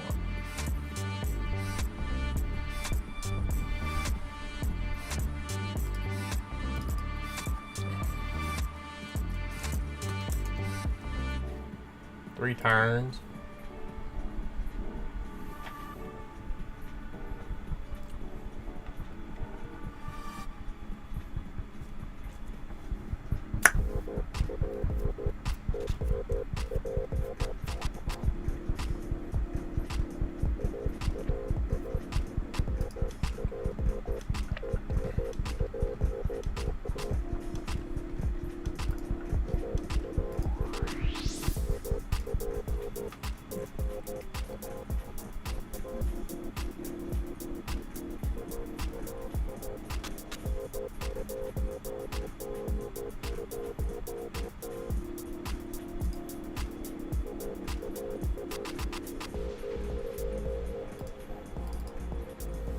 Convergence.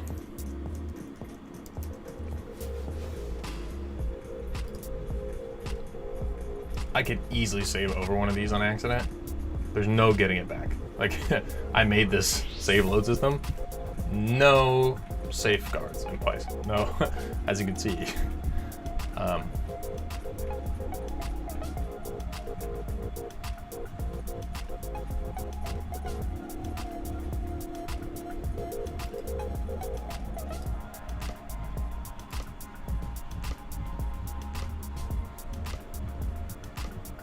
Actually, that's dumb.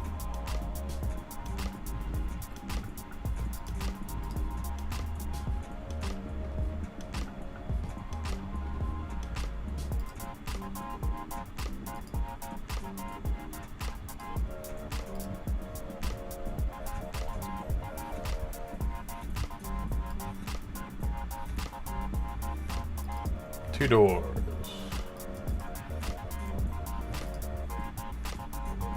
I don't know why I called this two doors.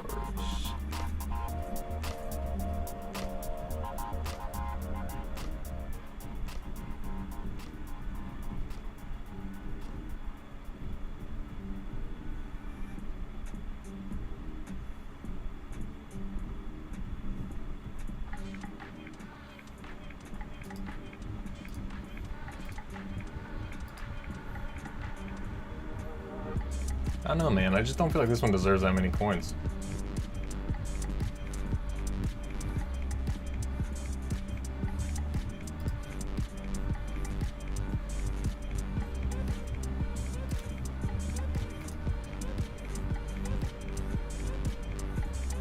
Here, that's what I'll do.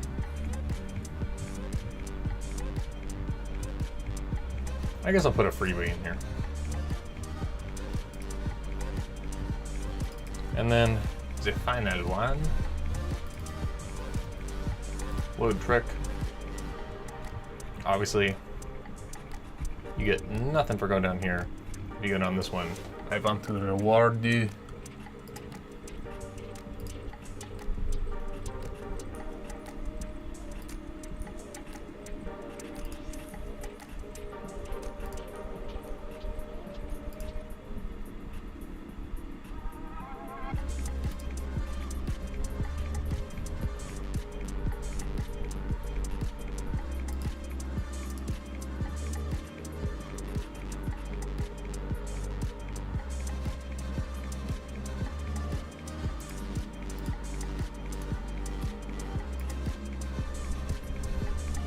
Alright. Cool. Now we've saved all these coin locations. Now that was actually the very easy, just more of slightly tedious part. Because now what we need to do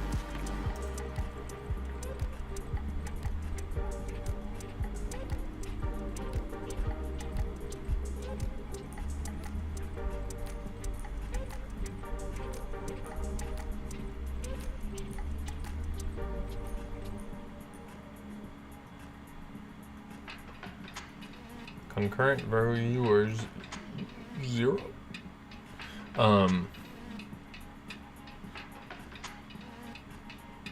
Yeah, now we need to go into the room scene. And some populate difficulty.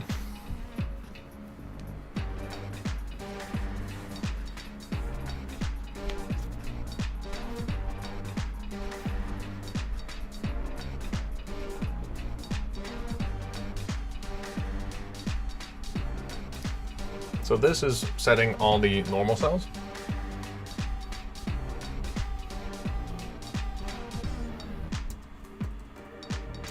So I need to do a few things. One is we need to do yeah,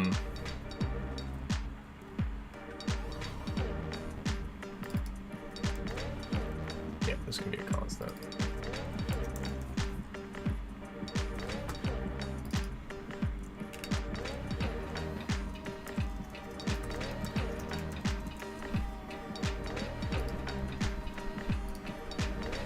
Okay. So I'll do var coin. We'll do collectible. Or okay, I'll just say coin. Coin or yes, yeah. Equals preload.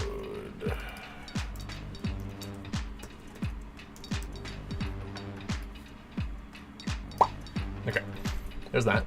And then we go down here. Going on here. Where is it? Where's populate? There it is. Now we say or key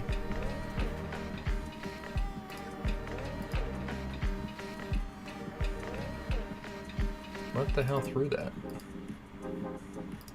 Oh yeah, also I wanted to see if that brought my memory usage from Godot down. Oh yeah.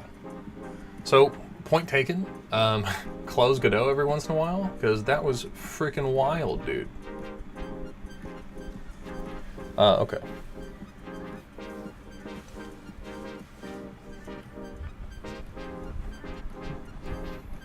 So for key in. Actually, we don't need that.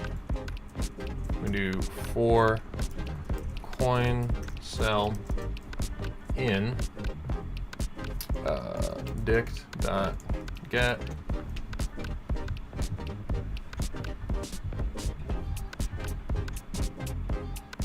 damn it.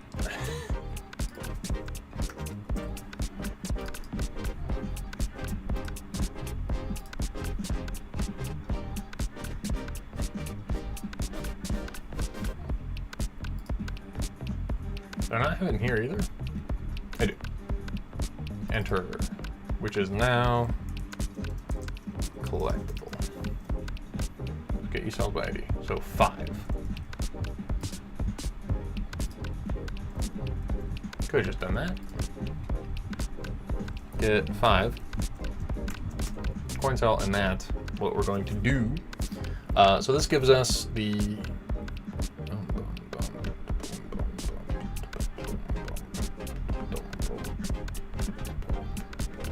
so we already have the date. Okay, cool.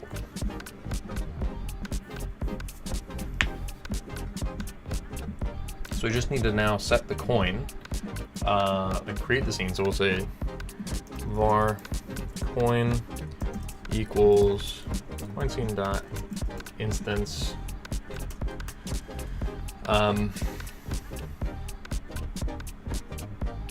say coin or call deferred add child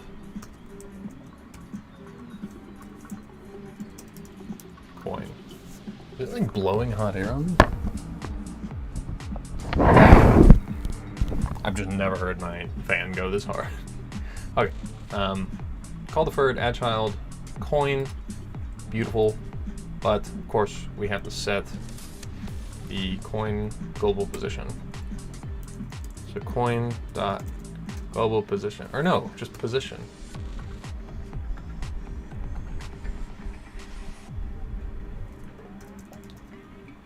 I mean, we'll see very quickly. Coin position equals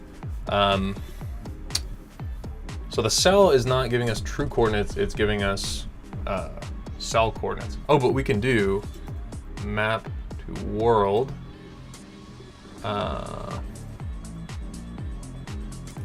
coin cell.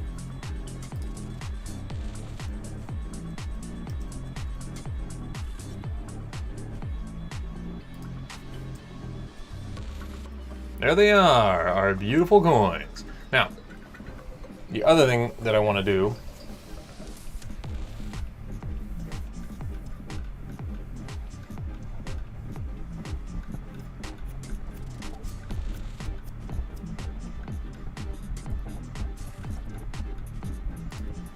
so we want to come through here. We want to say if gen, we're essentially going to do this.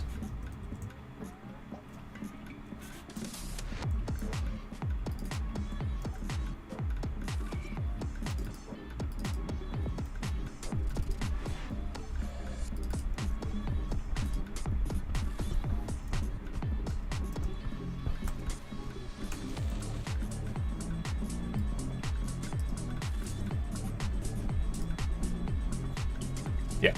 So the idea is that rather than just spawning all of them all the time, we're only going to spawn them if noise is taking up that position.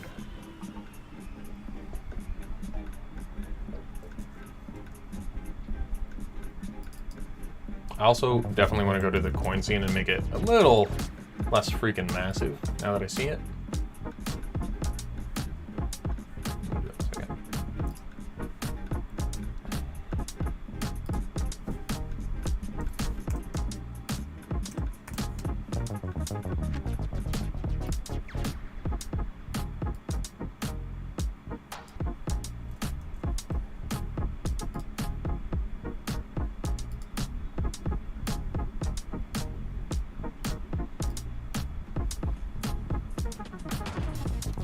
So now we should see coins spawning,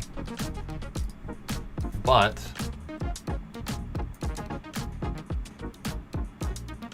oh yeah, is it working? Oh!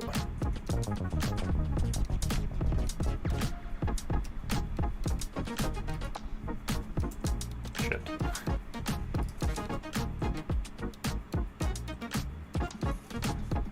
Actually, the easiest way would just be to go here and go to player coin collected. But it is a problem if I can't tell visually, right? Because then that means the player's not going to tell visually, like, why the hell am I collecting these coins? Also, clearly a lot of problems in the debugger. Say print coin. What's happening down here? Function set ease returns a value, but this value is never used. I don't. What? Is that gonna work? Okay. Okay.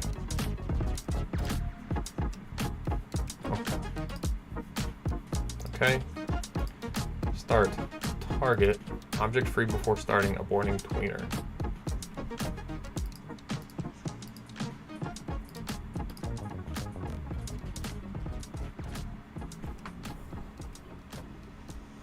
Mm-hmm. Mm-hmm. Mm-hmm. Mm-hmm.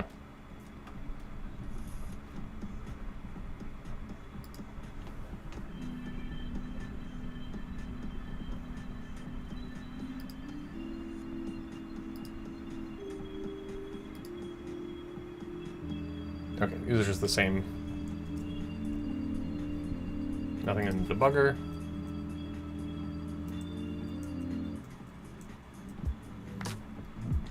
It was not, indeed,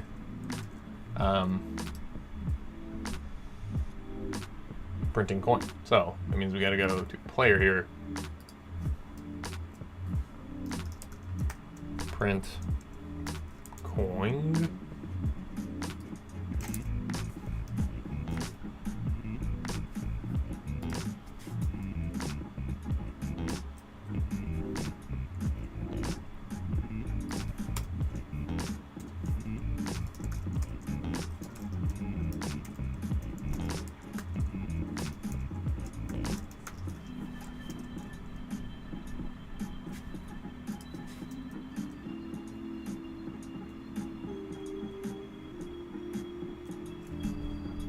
Wait, what?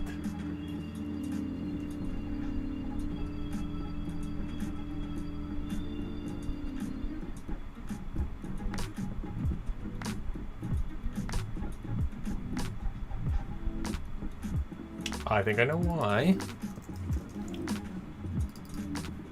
I don't think we are masked. We are.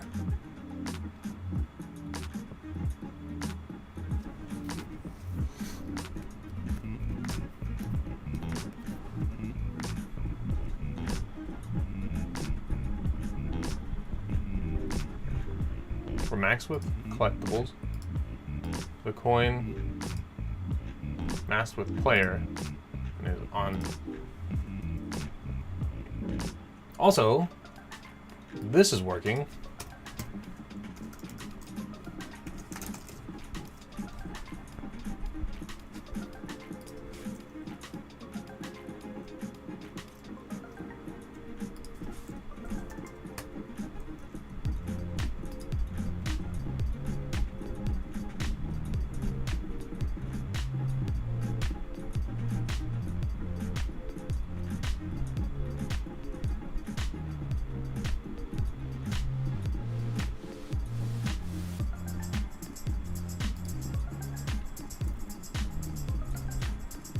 Oh my god, I'm dumb. I'm not dumb, but I gotta stop saying that. Area entered, because the coin is an area, not a body.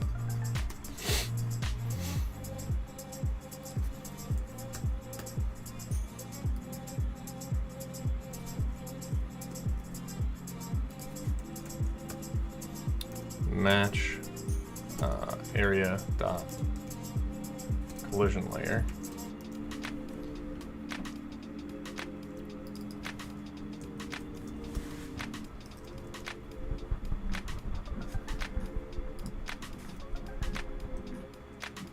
Oh, now there's a problem.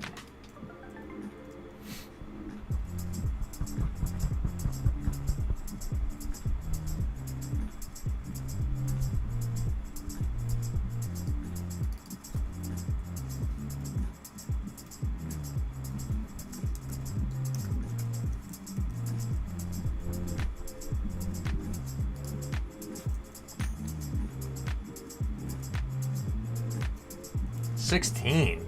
I forgot about this. This is so dumb. So collectibles are actually 16. Who'da thunk it? Maybe it has to do with some mix of bear mask and layer combination or something.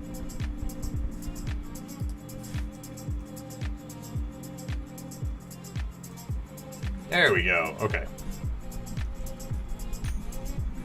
And that is printing from the world script.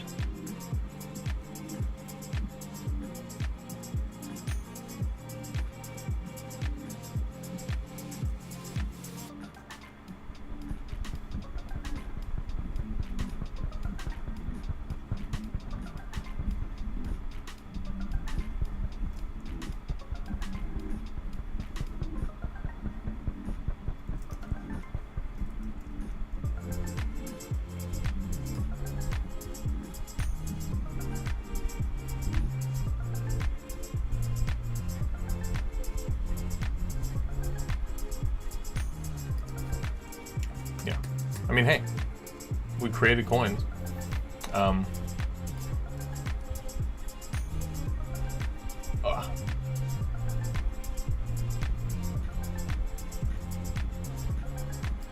think maybe the last thing I'll do real quick.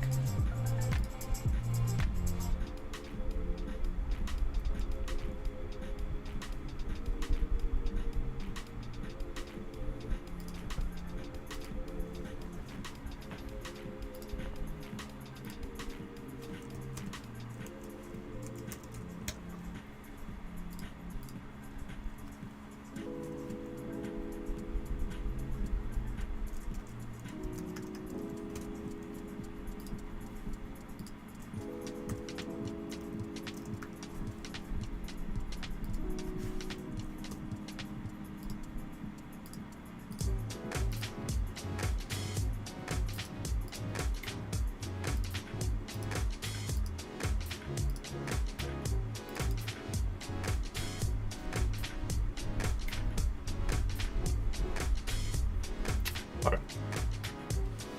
Okay. Okay.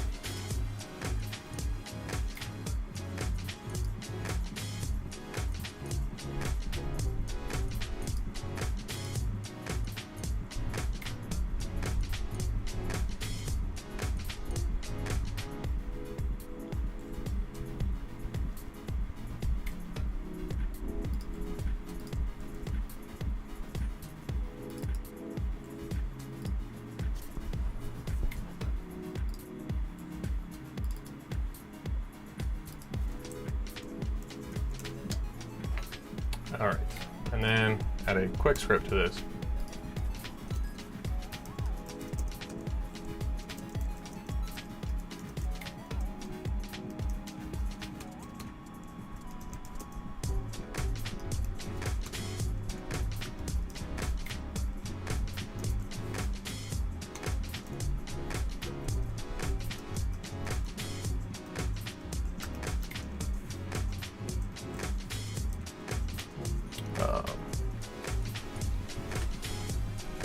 Rect global position.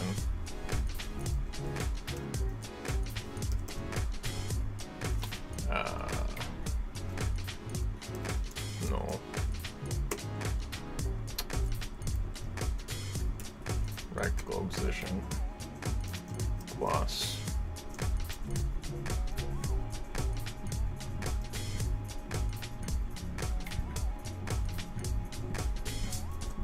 vector 2 x 0 y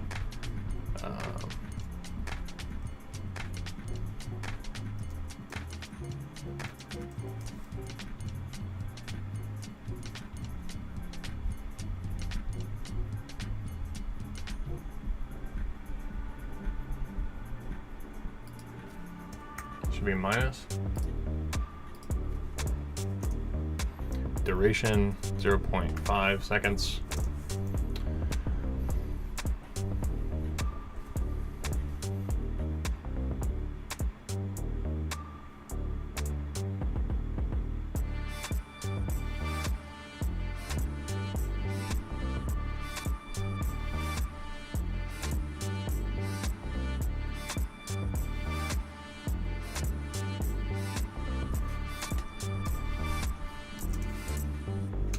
I still prefer these tweens, man. I'm just gonna be honest with ya. No delay. Twee that star. The little twee. All right.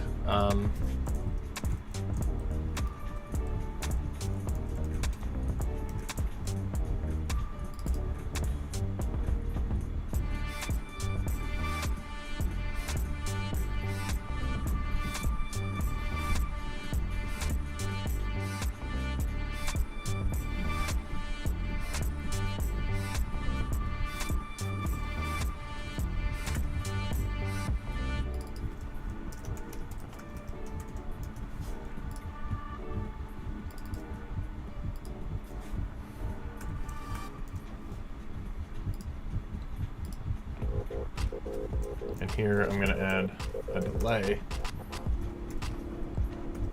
of 0.25 seconds. And then we're going to connect, actually, you don't even have to connect the signal. We'll just yield tween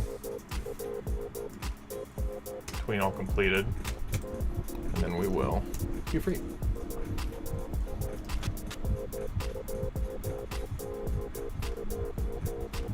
It's going to go by very fast, but we'll see about that. Also, I think I'm going to do this just because it helps for tweaking.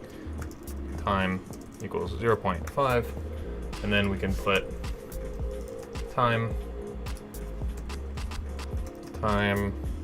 over 2, and also time over 2. So then if we want to mess with the parameters, I'll really only have to mess with this unless I need to adjust those. But usually that's good, and then it's just the total time needs to get funked a little bit.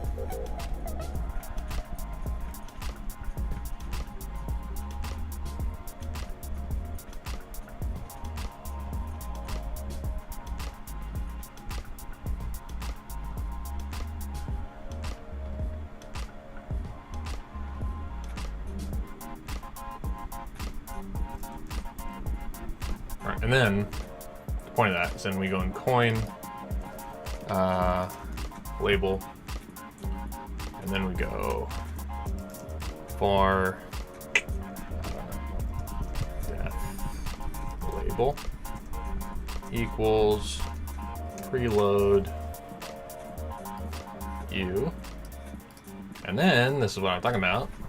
Now right here we can say var label equals death label. Ooh, this should say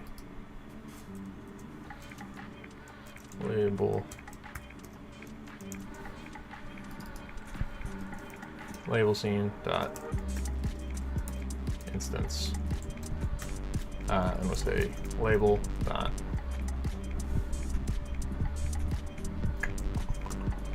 get tree dot add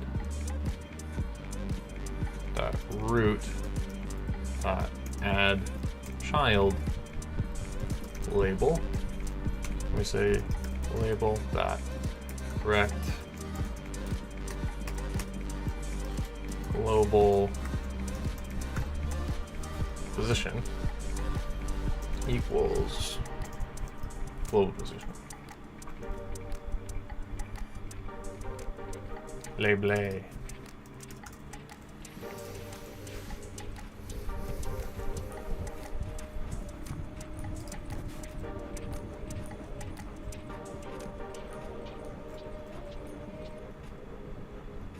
The animation does look good. I just have no idea why it's off by quite so much.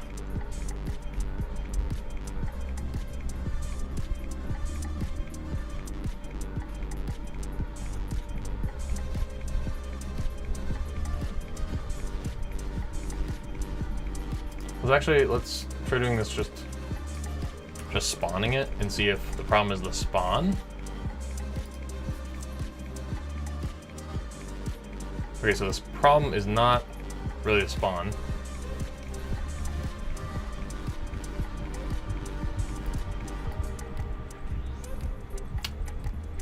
Okay, so it makes total sense actually that it keeps going down.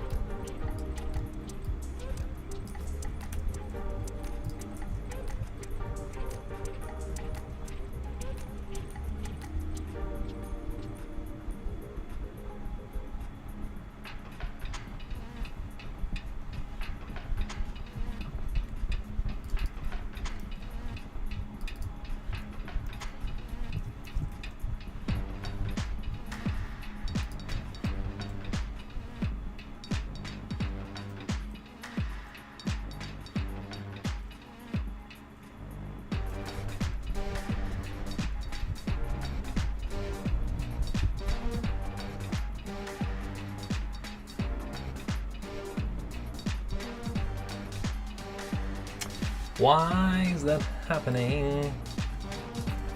All right, one more time. So if I don't have the tween going, it spawns basically exactly where I want it to spawn. Like slightly lower, but that's fine. This is weird. Tween interpolate property, self, rect global position from our current, which was null, can remain null, our current rect global position to our current rect global position minus vector 2, 0, 100. So 100 pixels upward.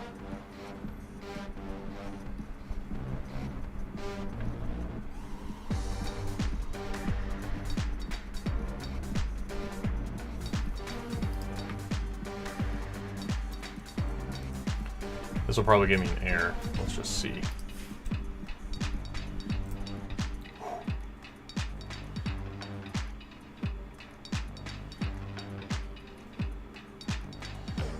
No error, and it's working. Okay, so that was the problem. I'm really surprised it's not giving me an error, but that's cool. So, what else do we need to do?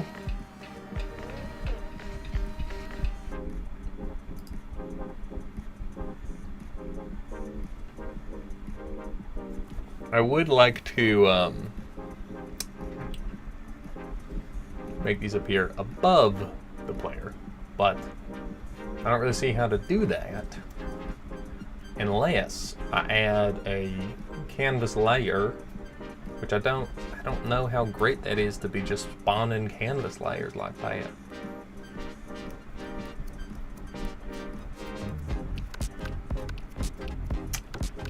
I mean, I guess I could try it and then see if it messes with me.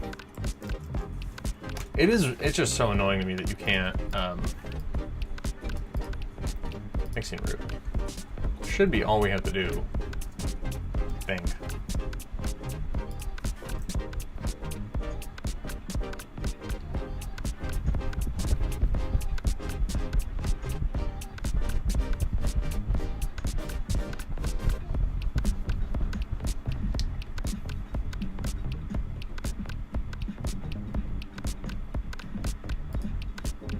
Okay, so for one thing, this is going to be get parent .q free. Second thing, we need to say, I'll tell you what, this is a bitch. Label, this is so not how you should be doing things, but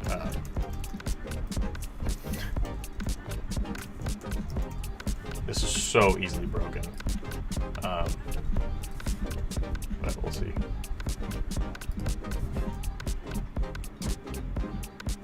It just didn't do it. Fuck, man.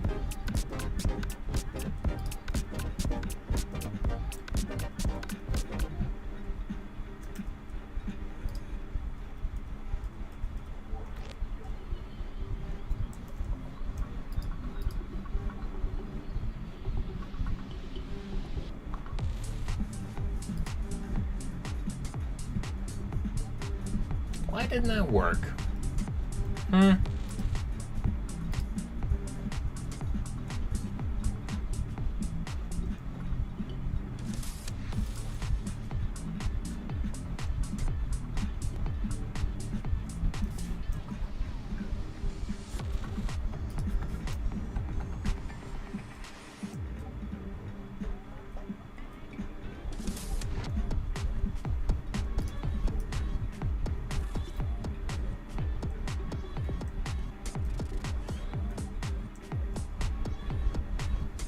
Okay, so I'm not getting any errors, so it's not like breaking.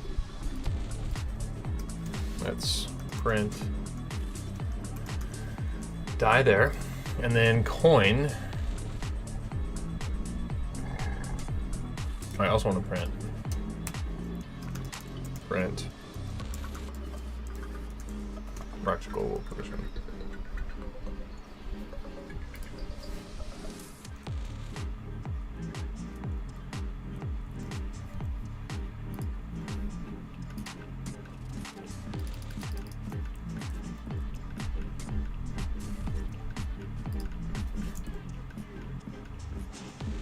Nope, that is not the problem.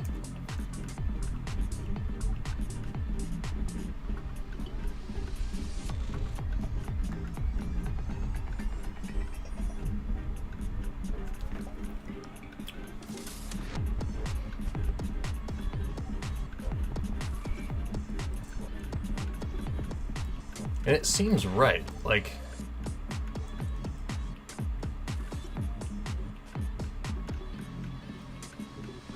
Yeah, their X and their... Oh wait, their Ys are negative 287. Why is your Y negative 287, bro? So if we go player and I print global position.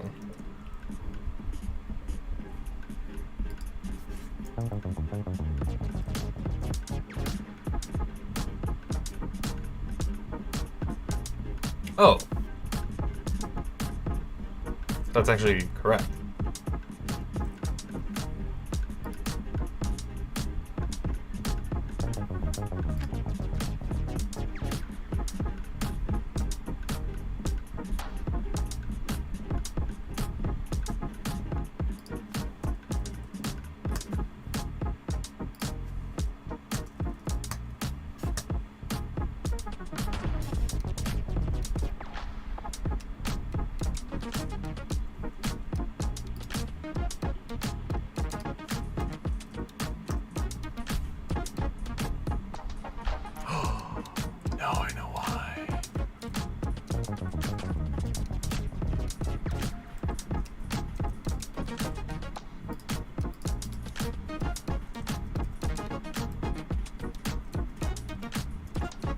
At least I think I do.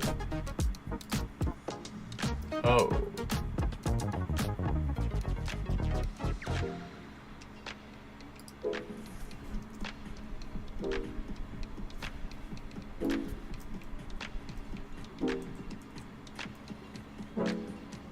Yep. I still have that bug.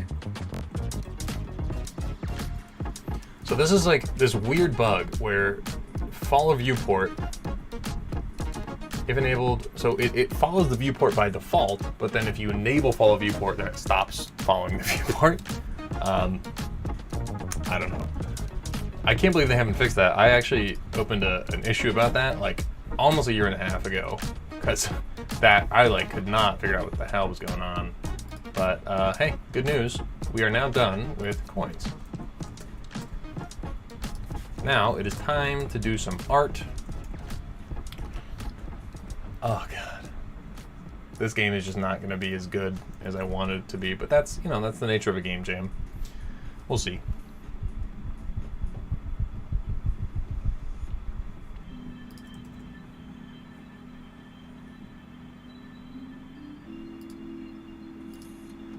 Completed. It's a productive session, Derry. Okay, so I'm gonna quit. Let's start making a register. So I need to make car sprite. I need to make tile web sprite. I need to make background images. Make background images. Oh, like coins. Coins. Make speed fireball.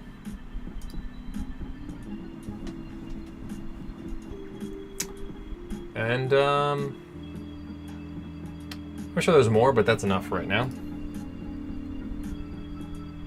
Yeah, that'll do. Okay.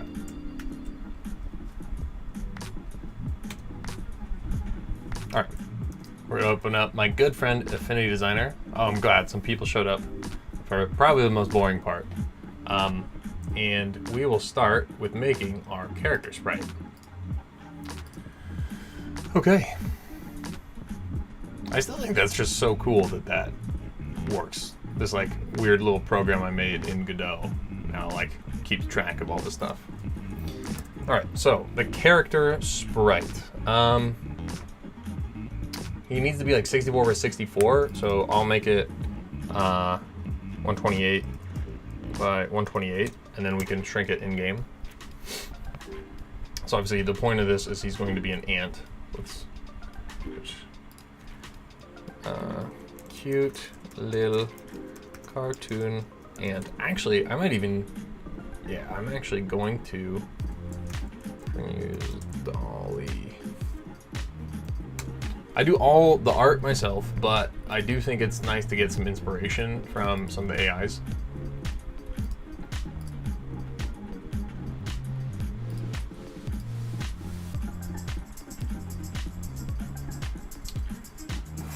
Fuck. You guys, I'm a fucking robot.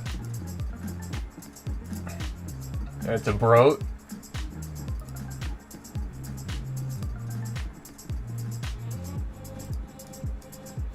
Bro, I don't know my freaking password, dude. Alright, hold on.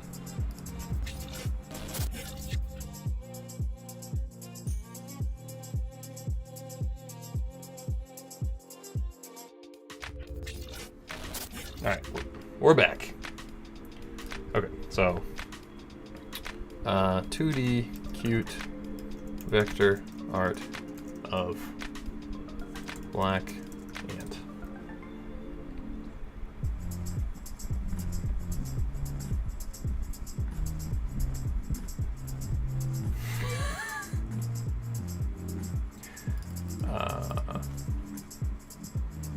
Okay, maybe not vector art.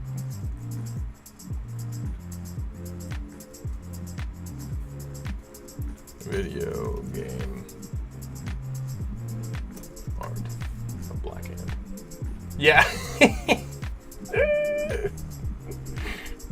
Nah, not good ants. AI is the future, ladies and gentlemen. It is, but you know. All right, we're getting a little further. Actually, kind of like the style of this one. So I think you can do variations. Dang it. I do want to do variations, but I also want to make it so that it's standing. That's not what I had in mind. Let's go back. Military. I should have said standing, but I think military ant will. Nope.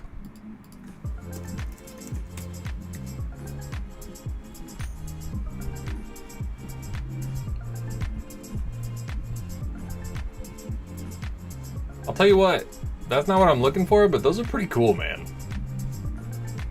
That's a sweet looking design there. These are very cool. I think this will actually it's gonna make me take a screenshot, man. I don't want to download it. This will do enough for reference. Holy smokes, okay.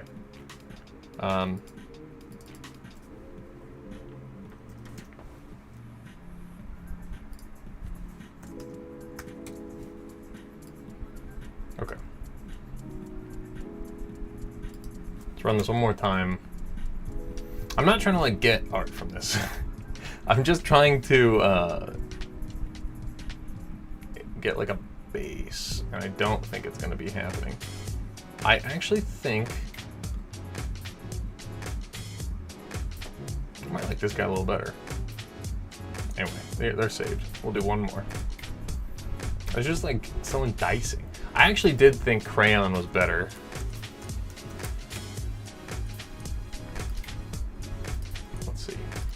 especially for something like this, because it makes like a very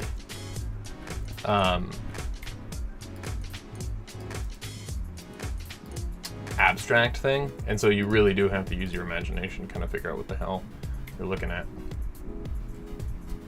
I like this one, and I like this one. I think that's almost more of a bunny rabbit, but that's cool and that's cute, and we are 100% using that. Okay.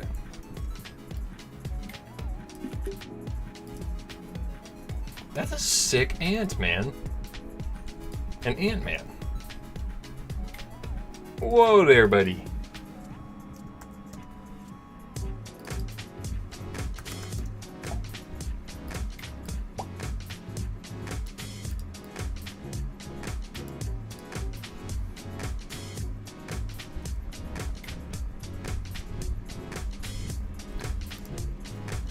Definitely gonna stick to this guy. So the thing is, he needs to be... I was gonna have him go like this, but I think that's a little hard to do. Plus there's like... What'd you give me? But yeah, oh, this is cool. I like that. I definitely like crayon better. It gives you really weird looking things, and then you can make them into stuff. Yeah, I don't have time to be showing you some of the stuff I've done with it, but this is like way more weird, way more abstract, and then I can see something that maybe you might not see, and then I can make something cool. And then sometimes you get this, but you know. Okay, so Para Trooper.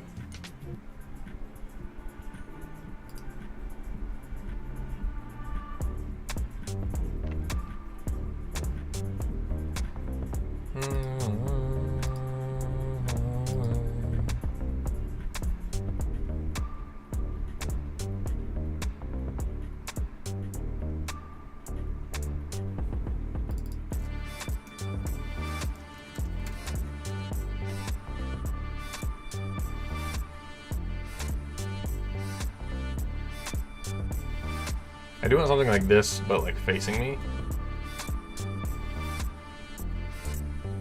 I guess kind of like that, huh?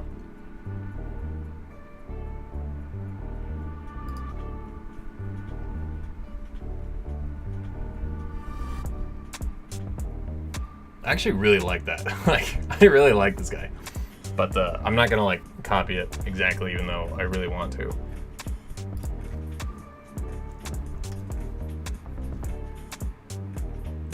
For one thing, it's not gonna look at me directly, I don't think. So it's just a lot harder to do than ant. Ah!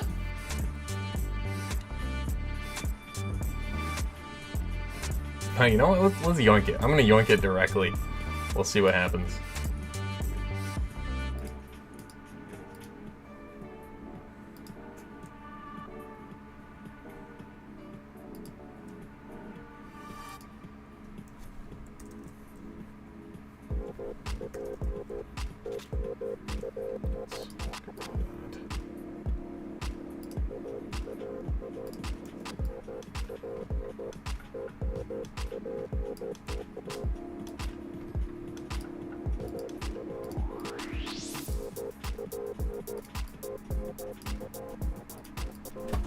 Ah!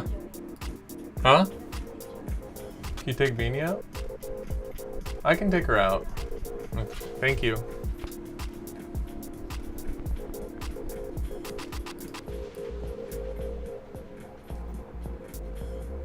She doesn't fit. Oh, because I took the screenshot. That's why it doesn't look like the middle.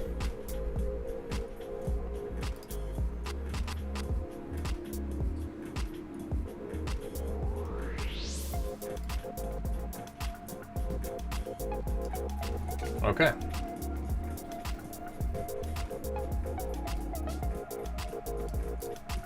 Son of a bitch shit.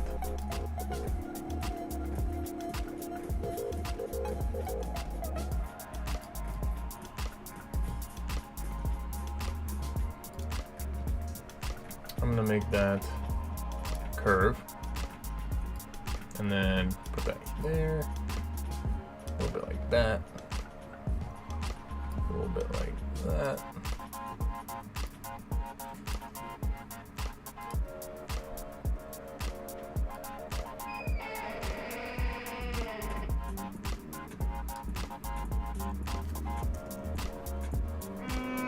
This is the kind of detail I don't need to worry about, but I'm doing it anyway.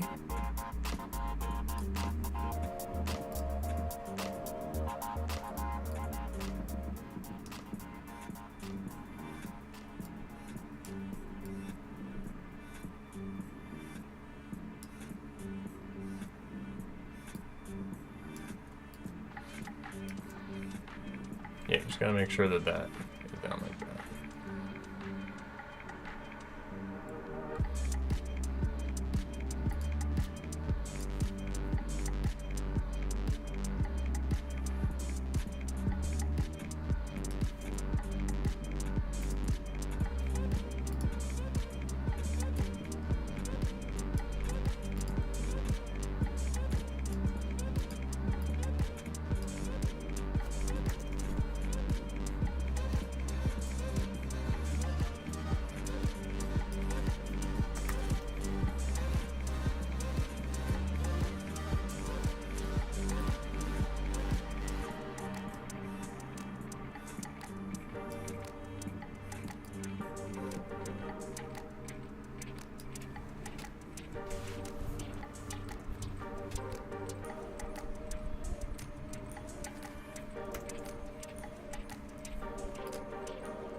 Actually, I don't want to do that quite yet.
Okay, so that's basically it.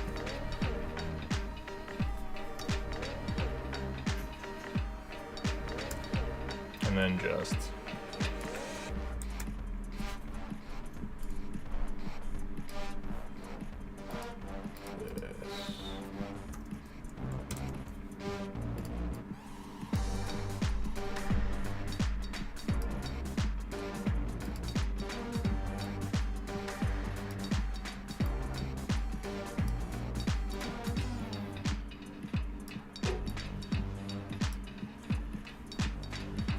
And then we'll go over to Chasm. And then I'll do the rest of the wireframe first, actually.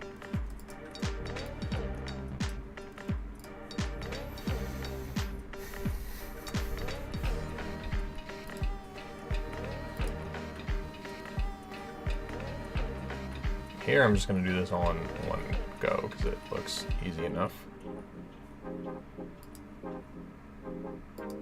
And then a little bit of variability is, of course, good.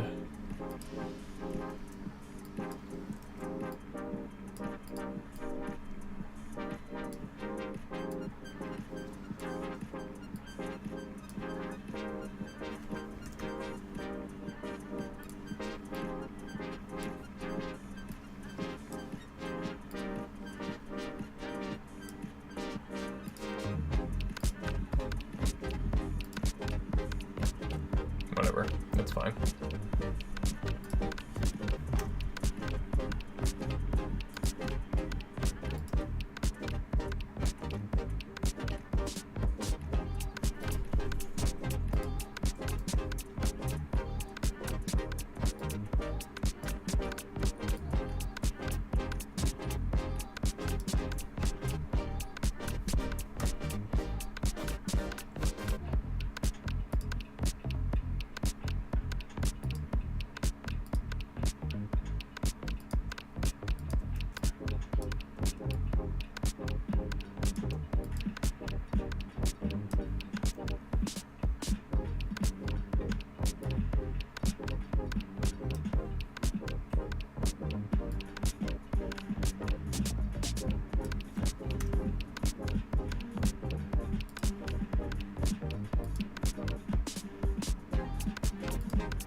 I like this one better, actually.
All right. Now for the thorax, this will be the arm, and then chest.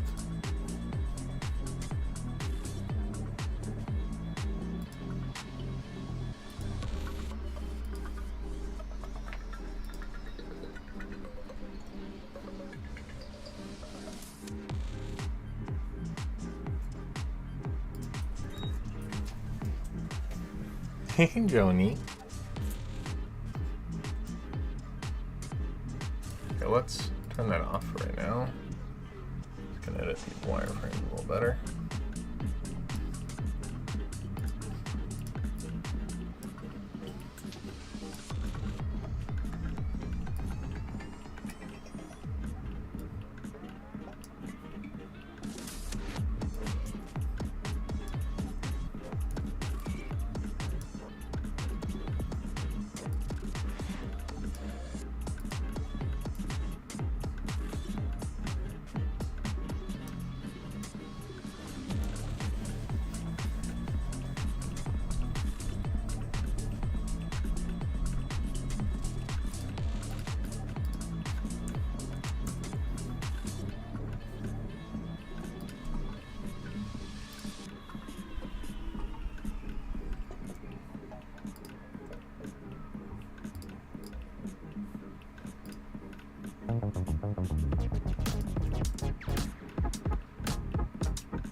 Is that not perfectly straight? Because that will cause some problem, and it is not perfectly straight.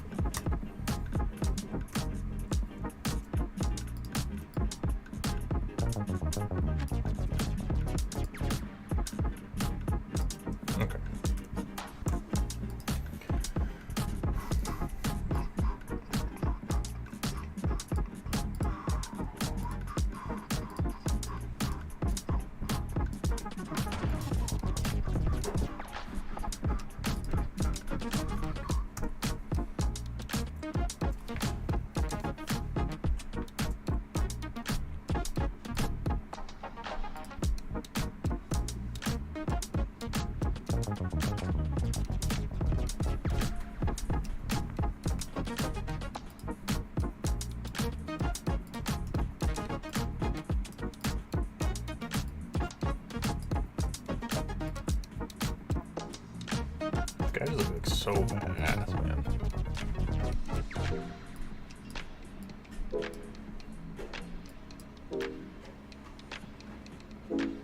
Actually, this should come out slightly like that, huh?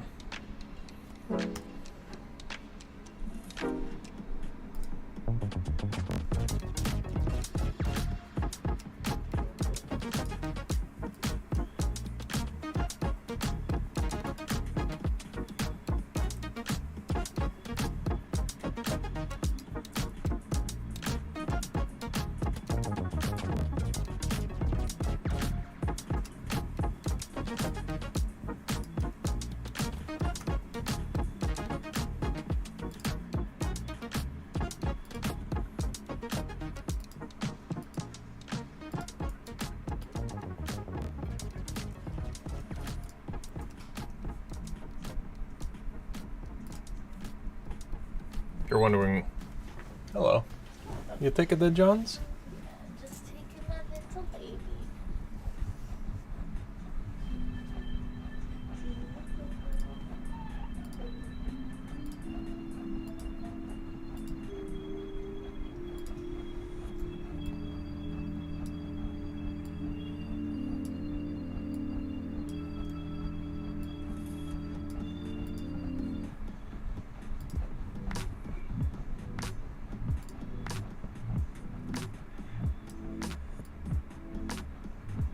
That's okay. All right, there it is. We are now done with the wireframe, obviously. Still got to do the rest. Oh, also forgot about the antlers. That's not what they're called. Antennae?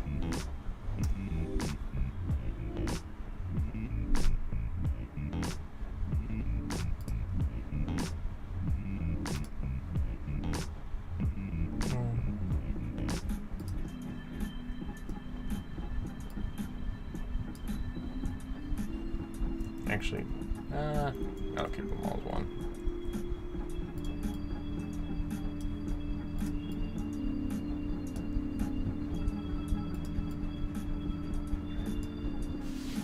Okay.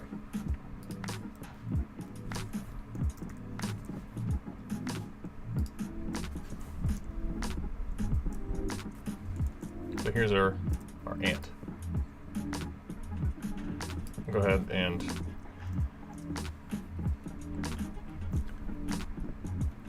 make the head and then color in the rest here.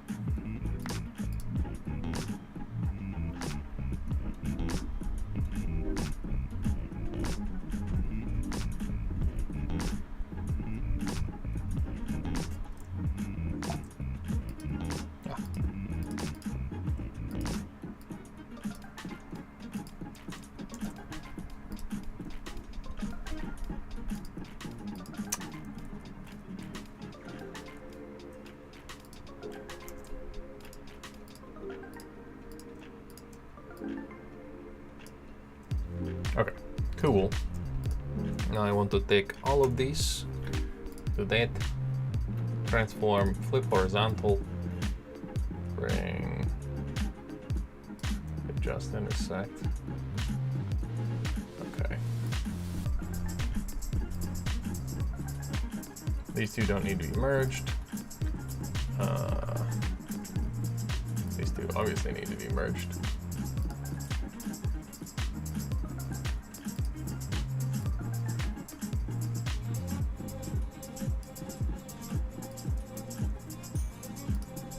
Beautiful.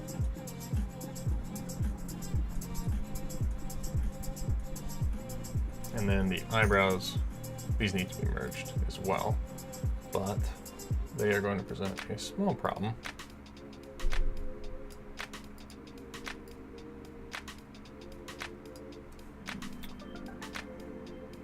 Can I join lines up here?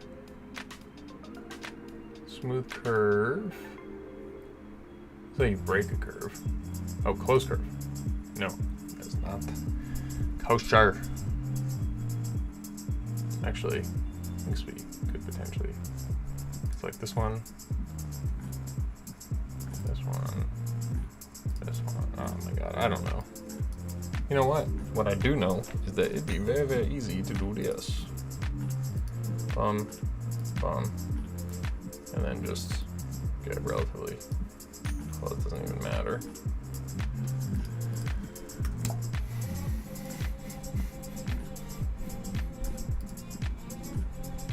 Use the eyes.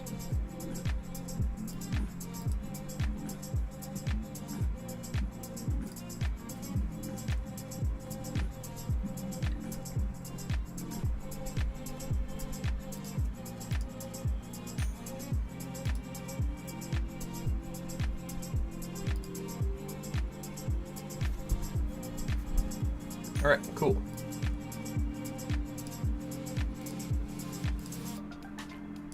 Boom. There's that.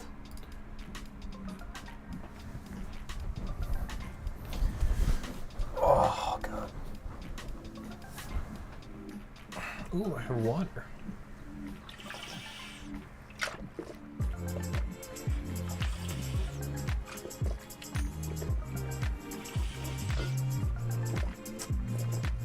It's not looking good.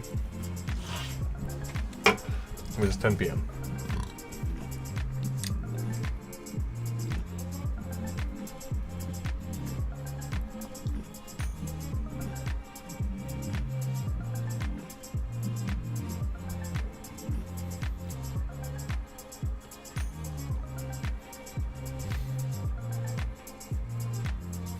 Okay. Let's get digging down.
Okay. Oh yeah, where the hell's the thorax? Why did I make that disappear?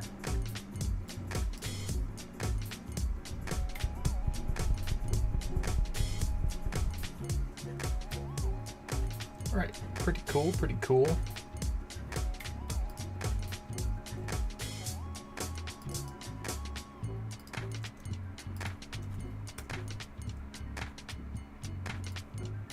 See if that fucks that up.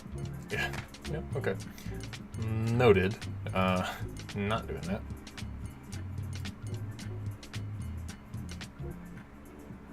For this one, I'll do something like that. Cool. Oh yeah. And then obviously. Yeah. You know what? I'm gonna make a better antenna. Takes 10 seconds. And then those 10 seconds add up. And then also. that's where that is. For this one, I am just going to make a typical little thing like that. I'll group that. And then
oh, that's humongous.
Yeah, I'm gonna have to go pretty simply with all the stuff. I don't think I'm gonna be able to do any kind of serious detail work or anything like that.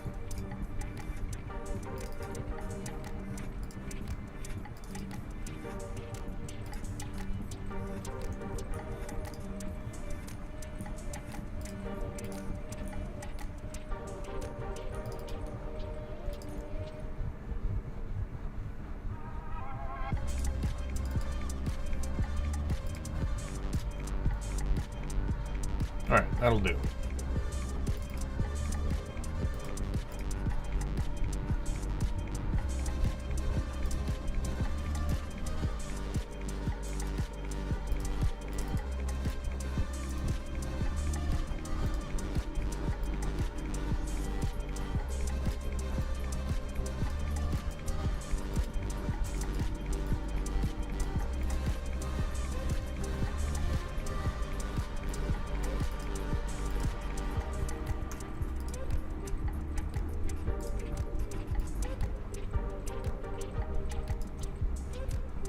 He looks awesome. Very, very cool.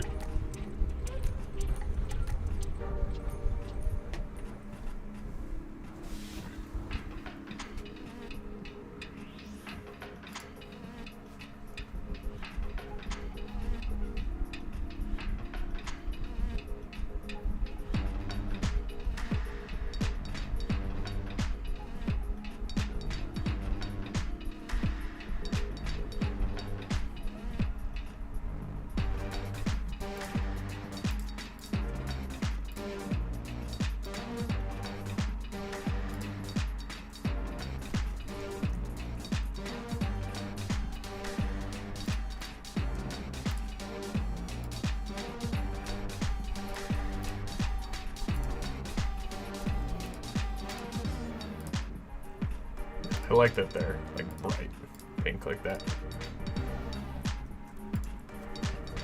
Really kind of draws you to them. All right, there's the main character. Bada bing, bada boom. But what else do we need to do?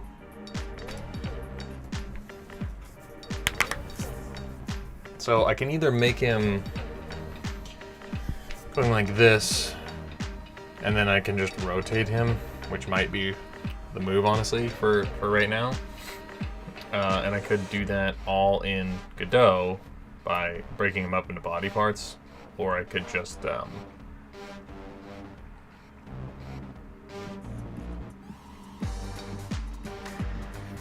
just make the two things right now.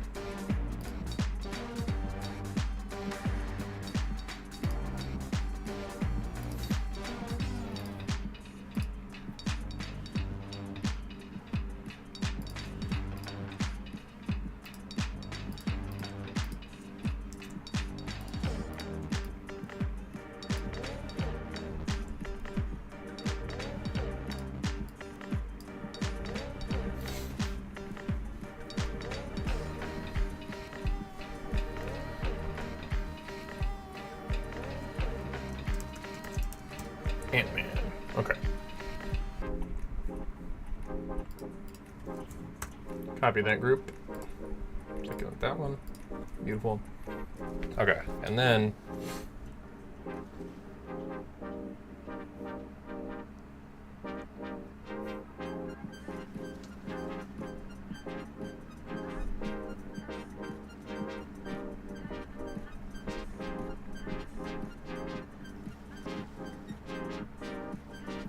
so like this, or like this.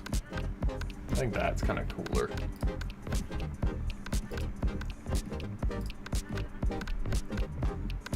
Obviously going to be ginormous.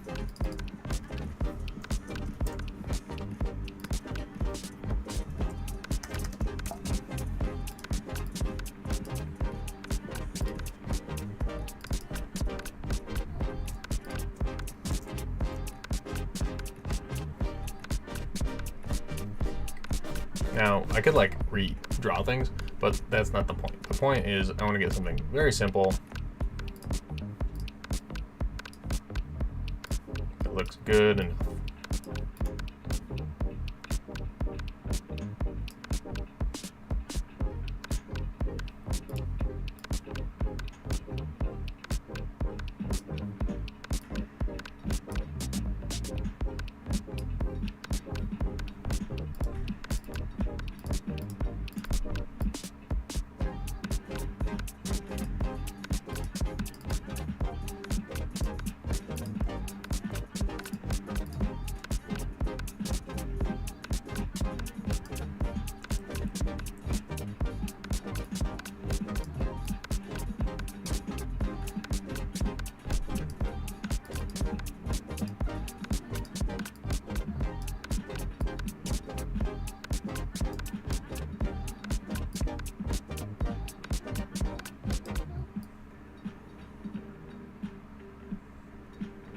actually, I like that a little better.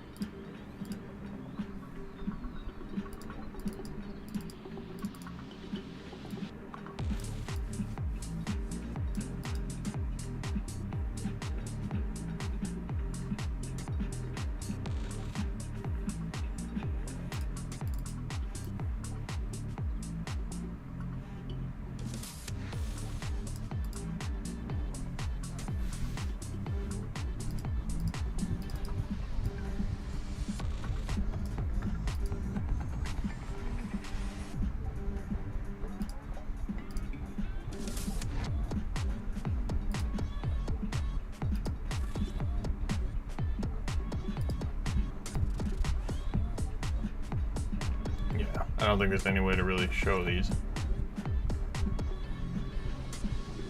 First of all, they definitely need to be below the arm.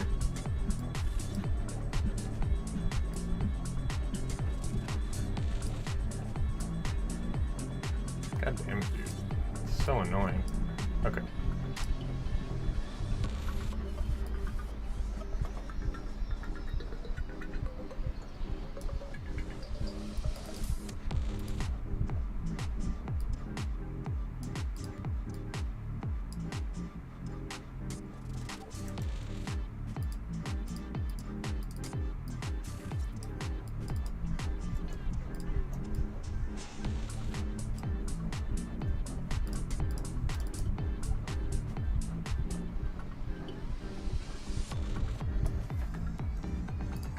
All right, there we go. Good enough for government work.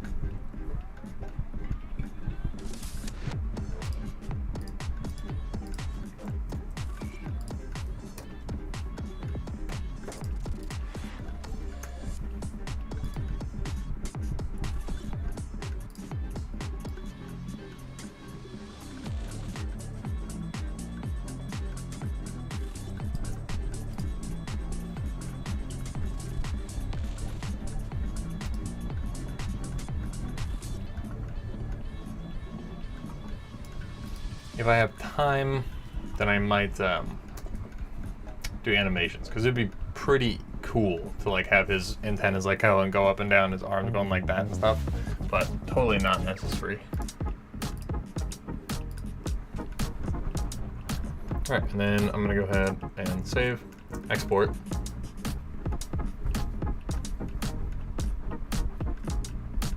Actually, do I want them separate?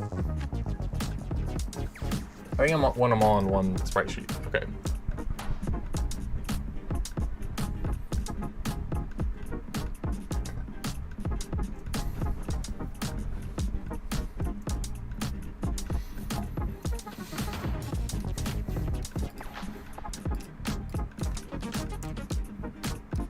Okay.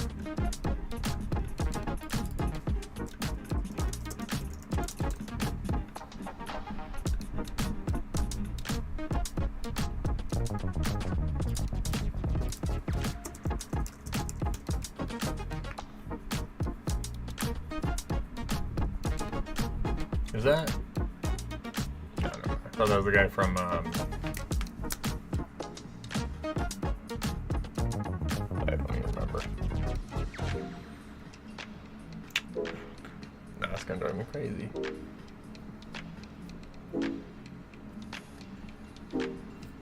I don't know.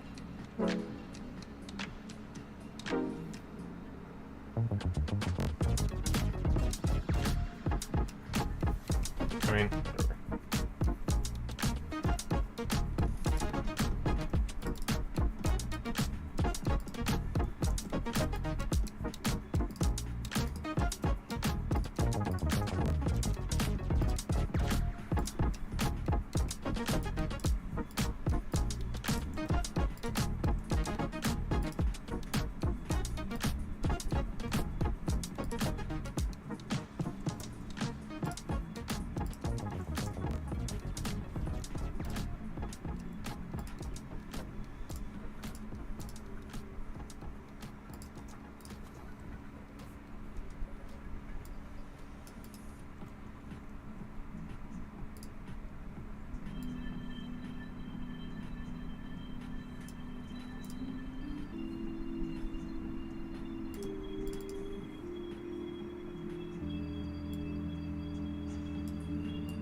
whoa.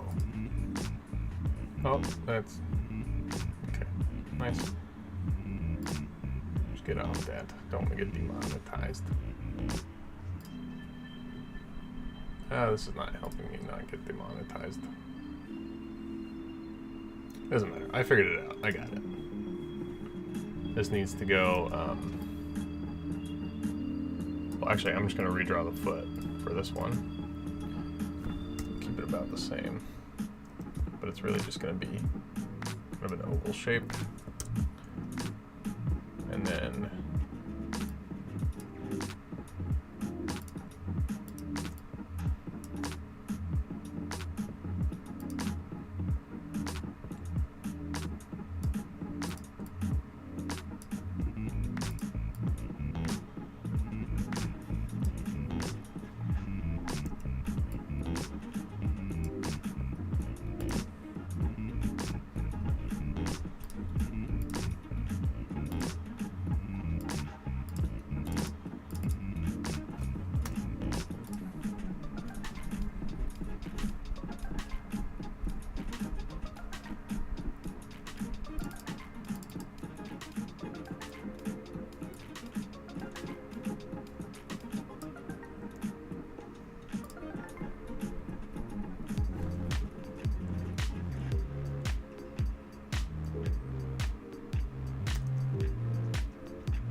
Alright, so I actually kind of like the whole idea of this like being tucked. Oh wait, oh my god. Master Chief Diving. Wow. I can't believe that I had to specify that. Really.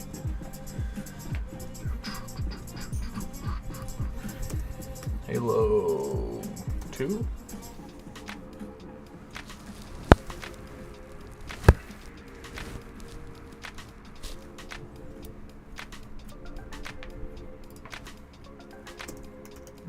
Giving them back their bomb.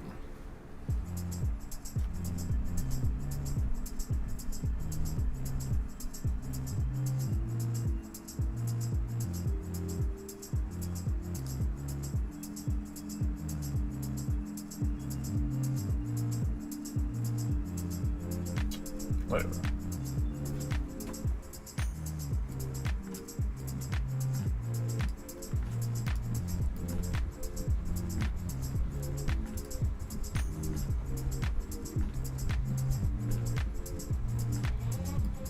Obviously, that looks pretty weird. So, I'm gonna have to redraw the head.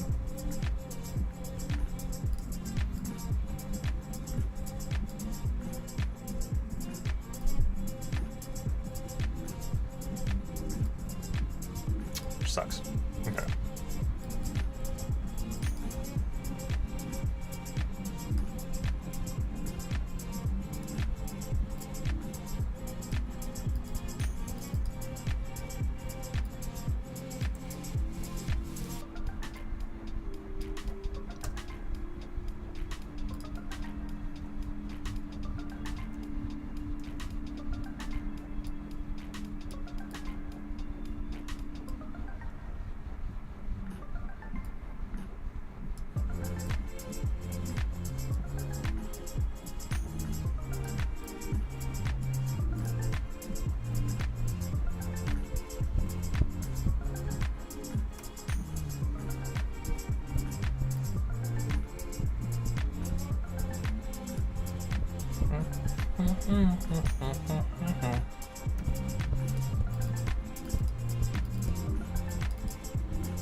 God damn it.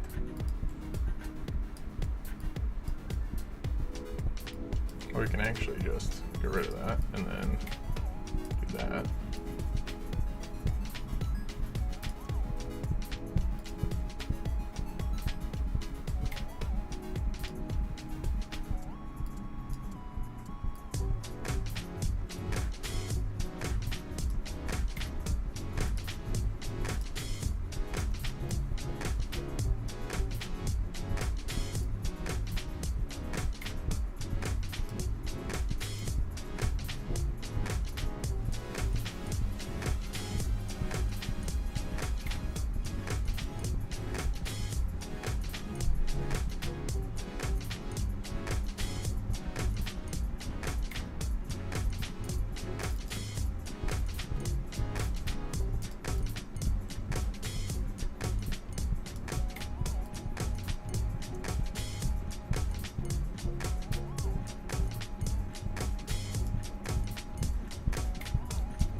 I need to put it side with the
Oh my god, there's always half an hour doing that.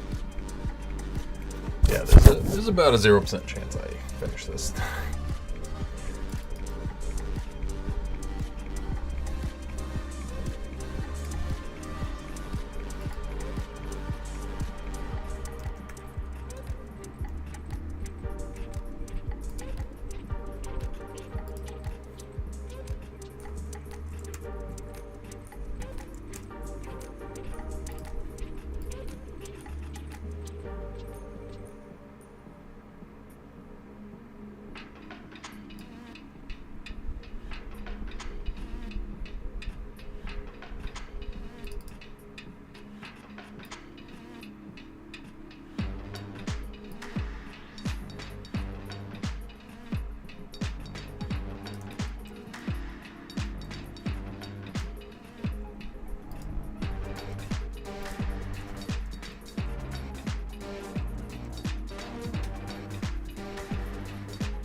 Oh shit, but he's gotta be...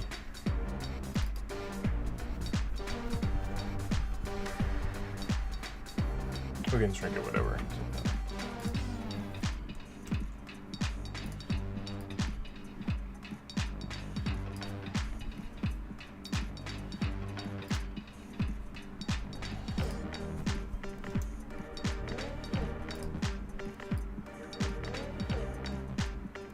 Why isn't it snap on grid though? Snap to grid, right there, but it's not doing it. Bro, what are you doing? It's snapping to that, so that's good. Well, here, what we can do now. Nope, nope, this one. Oh, fucking shit. What the? Okay. No, get your ass over there.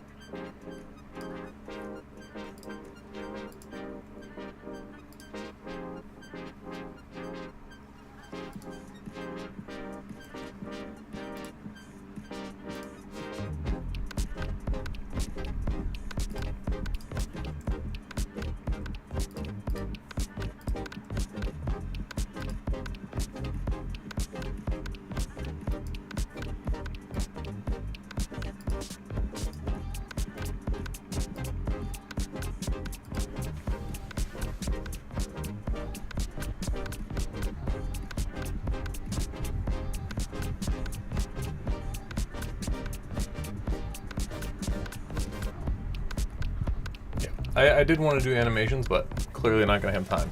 So I am just going to have these two spreads. Save that again.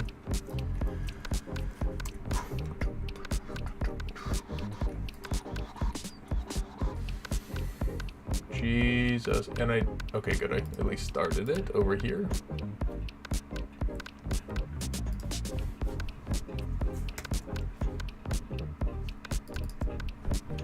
So this needs to be 60 by 60.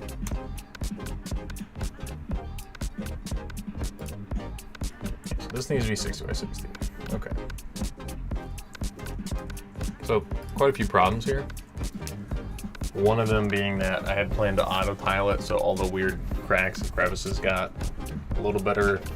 They just didn't look like dog poop. And now they're all just going to be one web. So anyway.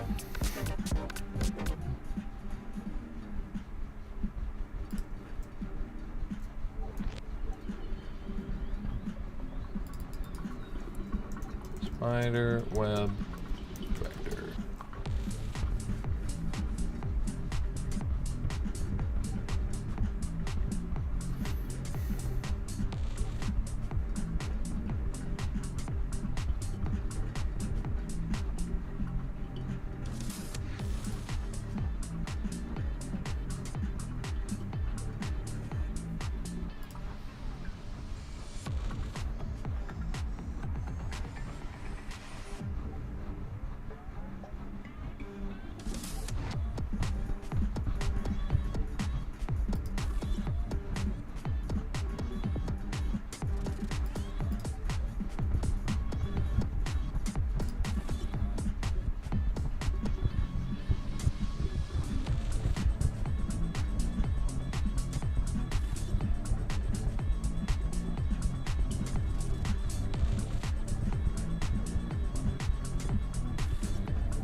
Part of the problem is we need this web to connect from all sides.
We can't do that.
Okay, we can go layer, expand stroke.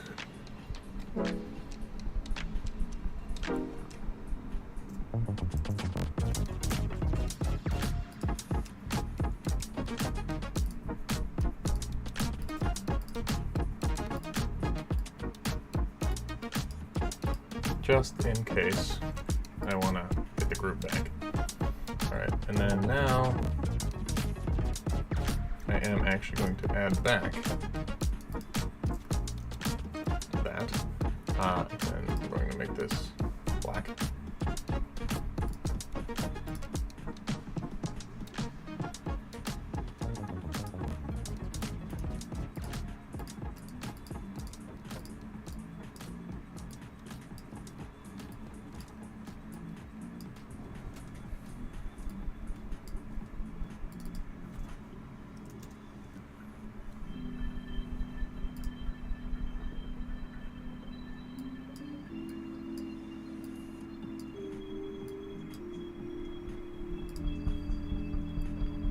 Alright, and there's our spiderweb tile. Well, I tried. We'll see. Uh-oh. That not... That's 1, 2 over... 1, 2... Okay, good.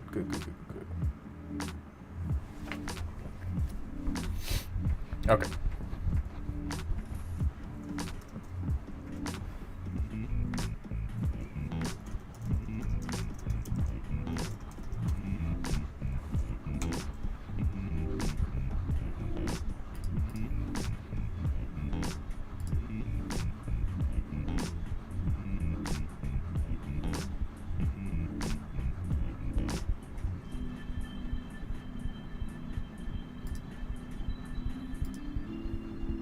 You know what I want to do real quick?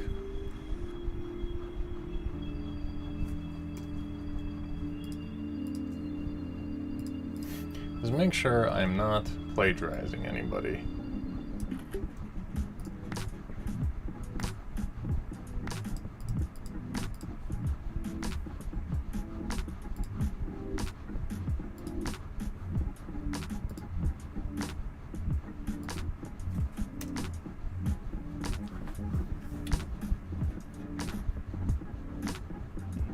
I'll take that.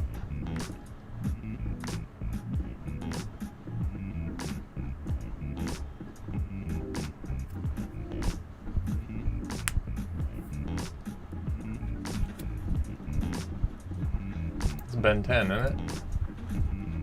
Mm-hmm. I know my random useless facts. Okay. Background images, coins, speed fireball. I think I'm gonna do coins next, and then background is gonna give us the biggest bump in terms of quality. But I feel like we need those coins because those things look freaking awful.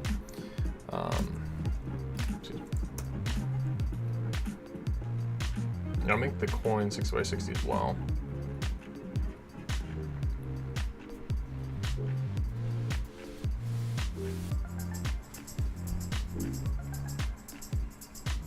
I think I am actually going to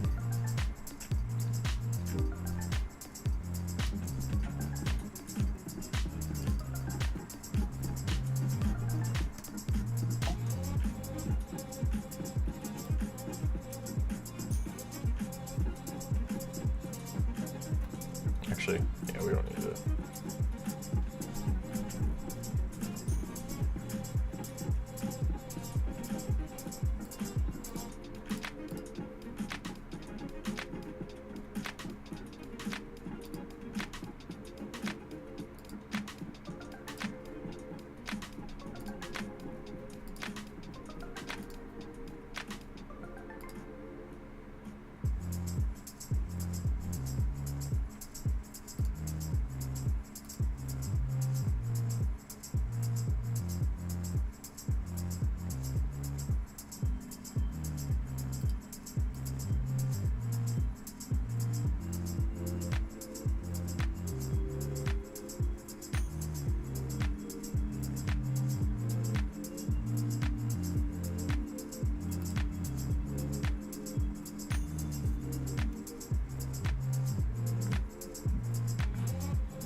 And a star is born.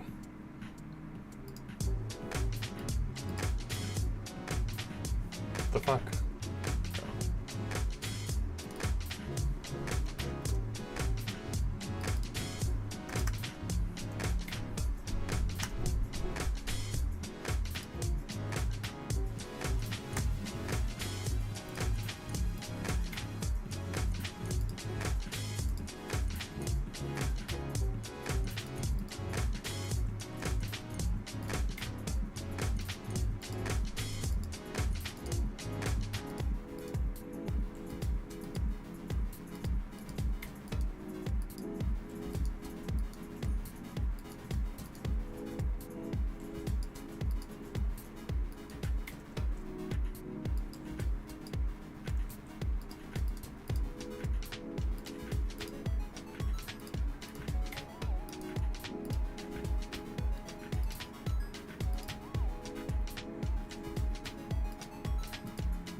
Oh, I didn't even fucking realize it was some dude banging.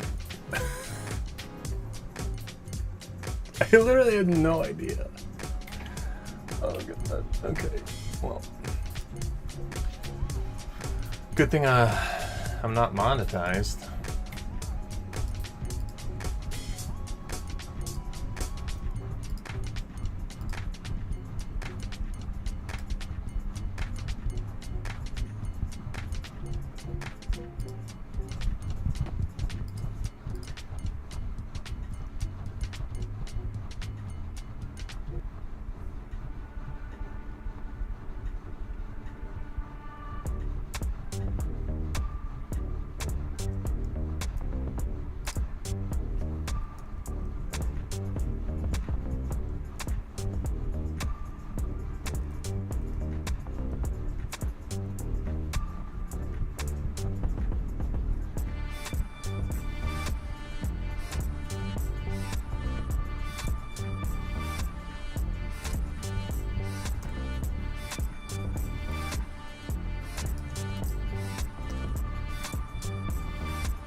I think it looked better with just this.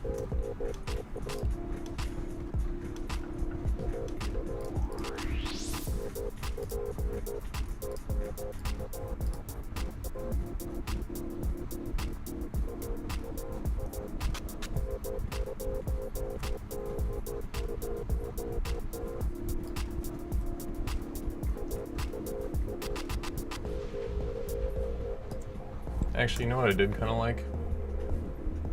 Is these squares out of them.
I don't even know if I should keep streaming.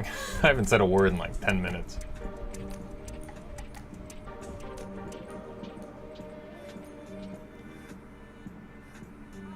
Oh, Aknikos. Damn, man. Sorry I missed you.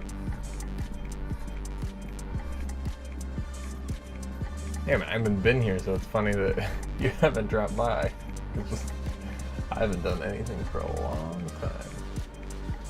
Everything is going pretty well, though.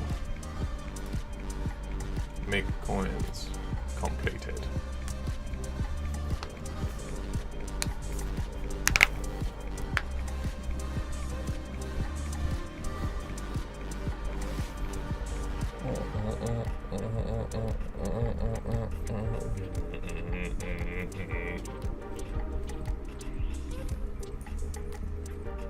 Okay, it's already 11.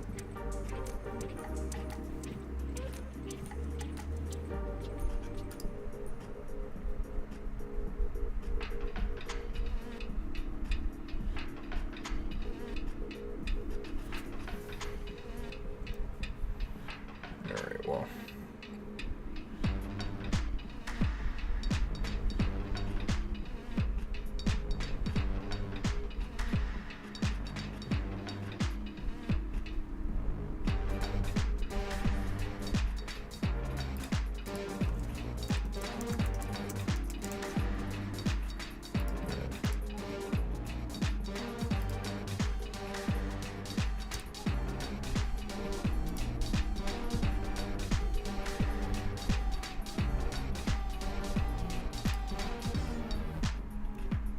Perfecto.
Oh, man.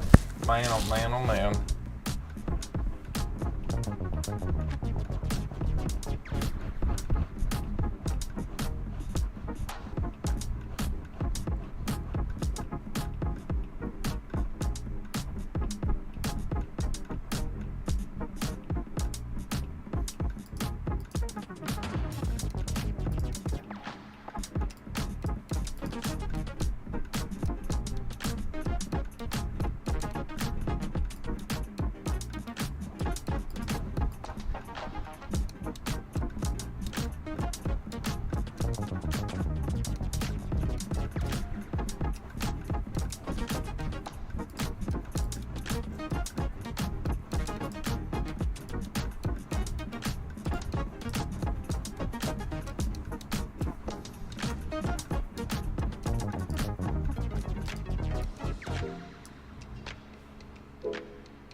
Deborah, and I'll be a freestyle dance instructor.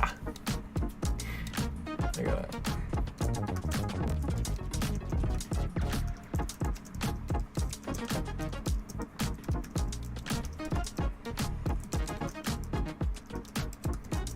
I feel like I have to explain myself.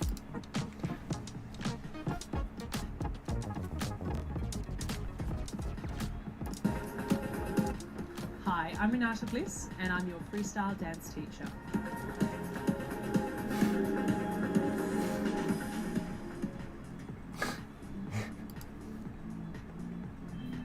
I live my life by that meme. So, we are past when I said I was gonna put the game out.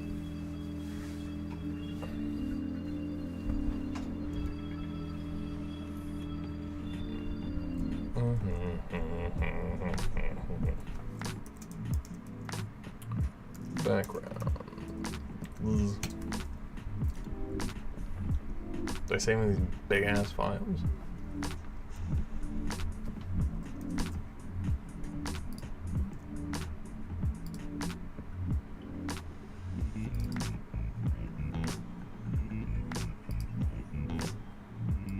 No, it's bigger.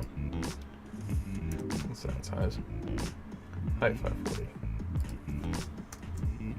We will set the height here to 50.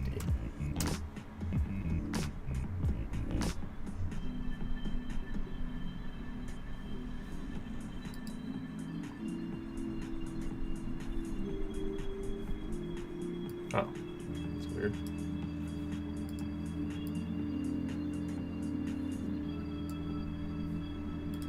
Yeah, and they line up, so theoretically,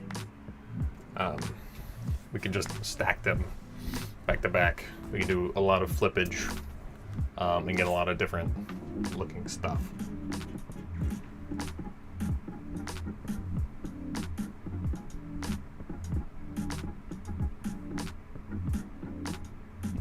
Alright, anyway, so now we'll do this. This will be background 1. Background 2, and that's it for backgrounds. I didn't save this? I did save it. Okay. Making a speed fireball. All right, man.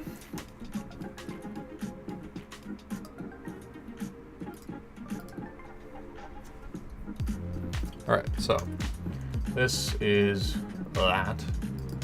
Let's go 300 by 300.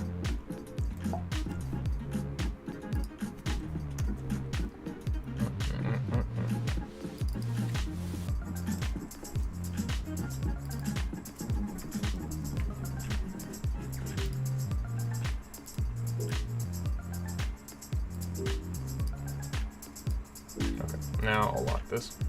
Now I'm going to set this to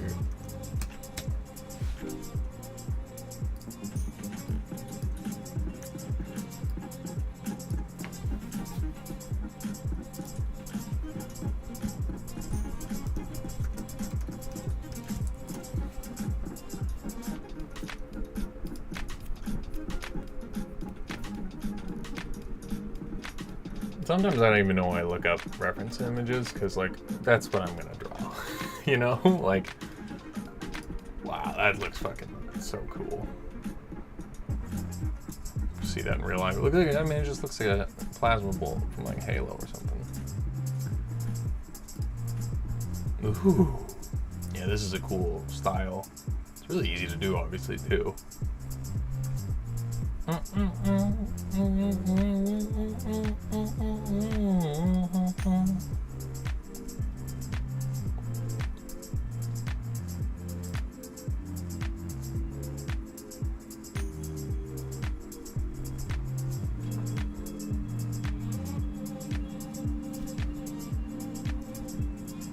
Actually, yeah, I think I am gonna yoink one of these.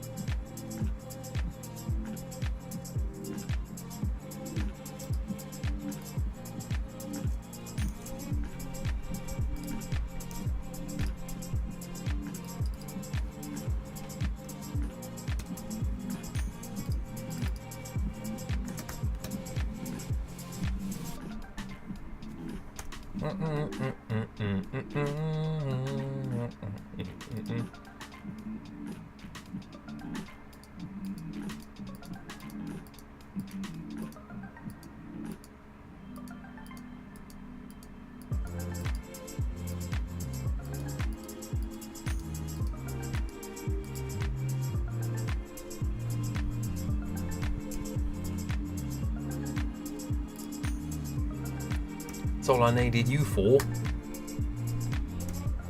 That looks like a turd.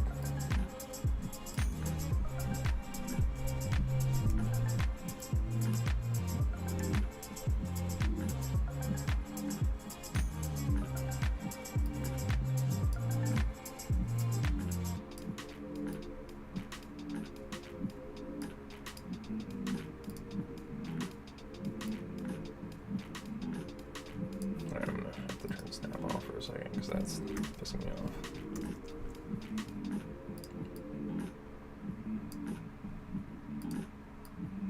I want to make it kind of symmetrical, but not like totally symmetrical, if you know what I mean.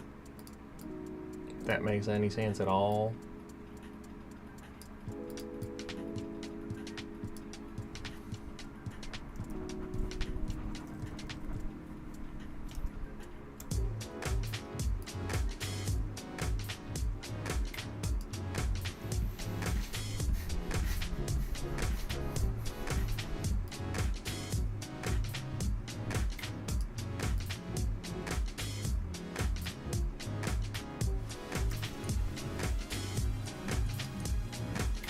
These two should be hard points.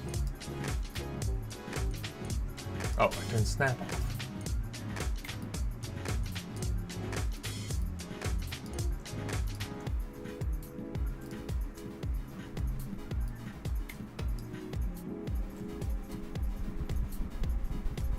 Okay. I need to get some new music. I mean, I dig this music, but I need more. I think it's like maybe 8 songs.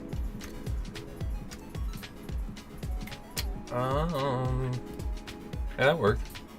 Oh, except close that off. I don't want that. You might ask Aaron, why don't you want this? And I tell you it's because... And goodbye. It is because when we fill this in with this beautiful color here,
Trying to think about how I'm going to animate this.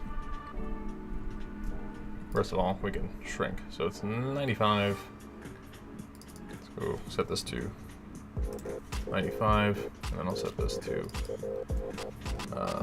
190. So then we can make this 100 by 200.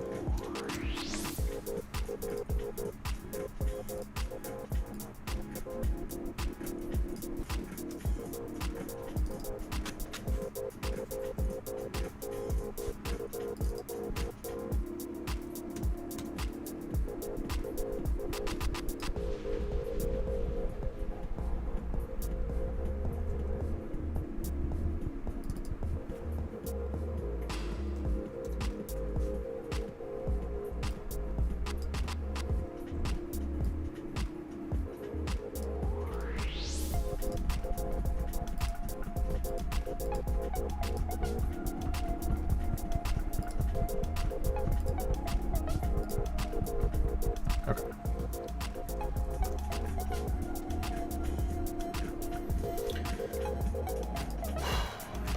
Let's do times 4. Throw it from there.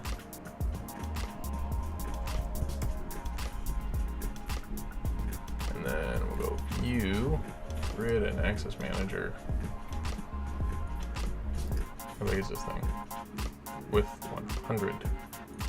We have the thing at 600. So we'll do basic 200, and we'll make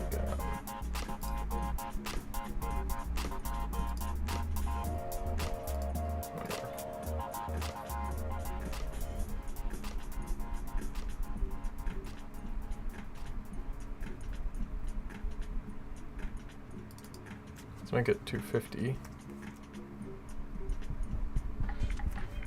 Well. Oh, fuck it. Fuck. Oh, I'm getting so sick of this music. I think I'm gonna end the stream because you will see this when it is ready. Go ahead and say finish this for right now. If anyone happens to be at this point, I feel like I owe you something. Thank you so much for getting this far. I'm slightly deranged, and I apologize for any behavior you've witnessed in the last, I don't know, hour and a half. Yeah. Have a good day, night, whatever it may be. If you actually got here, please comment down below and say, like, you got here, because I'll be blown away. Anyway, thanks. See ya.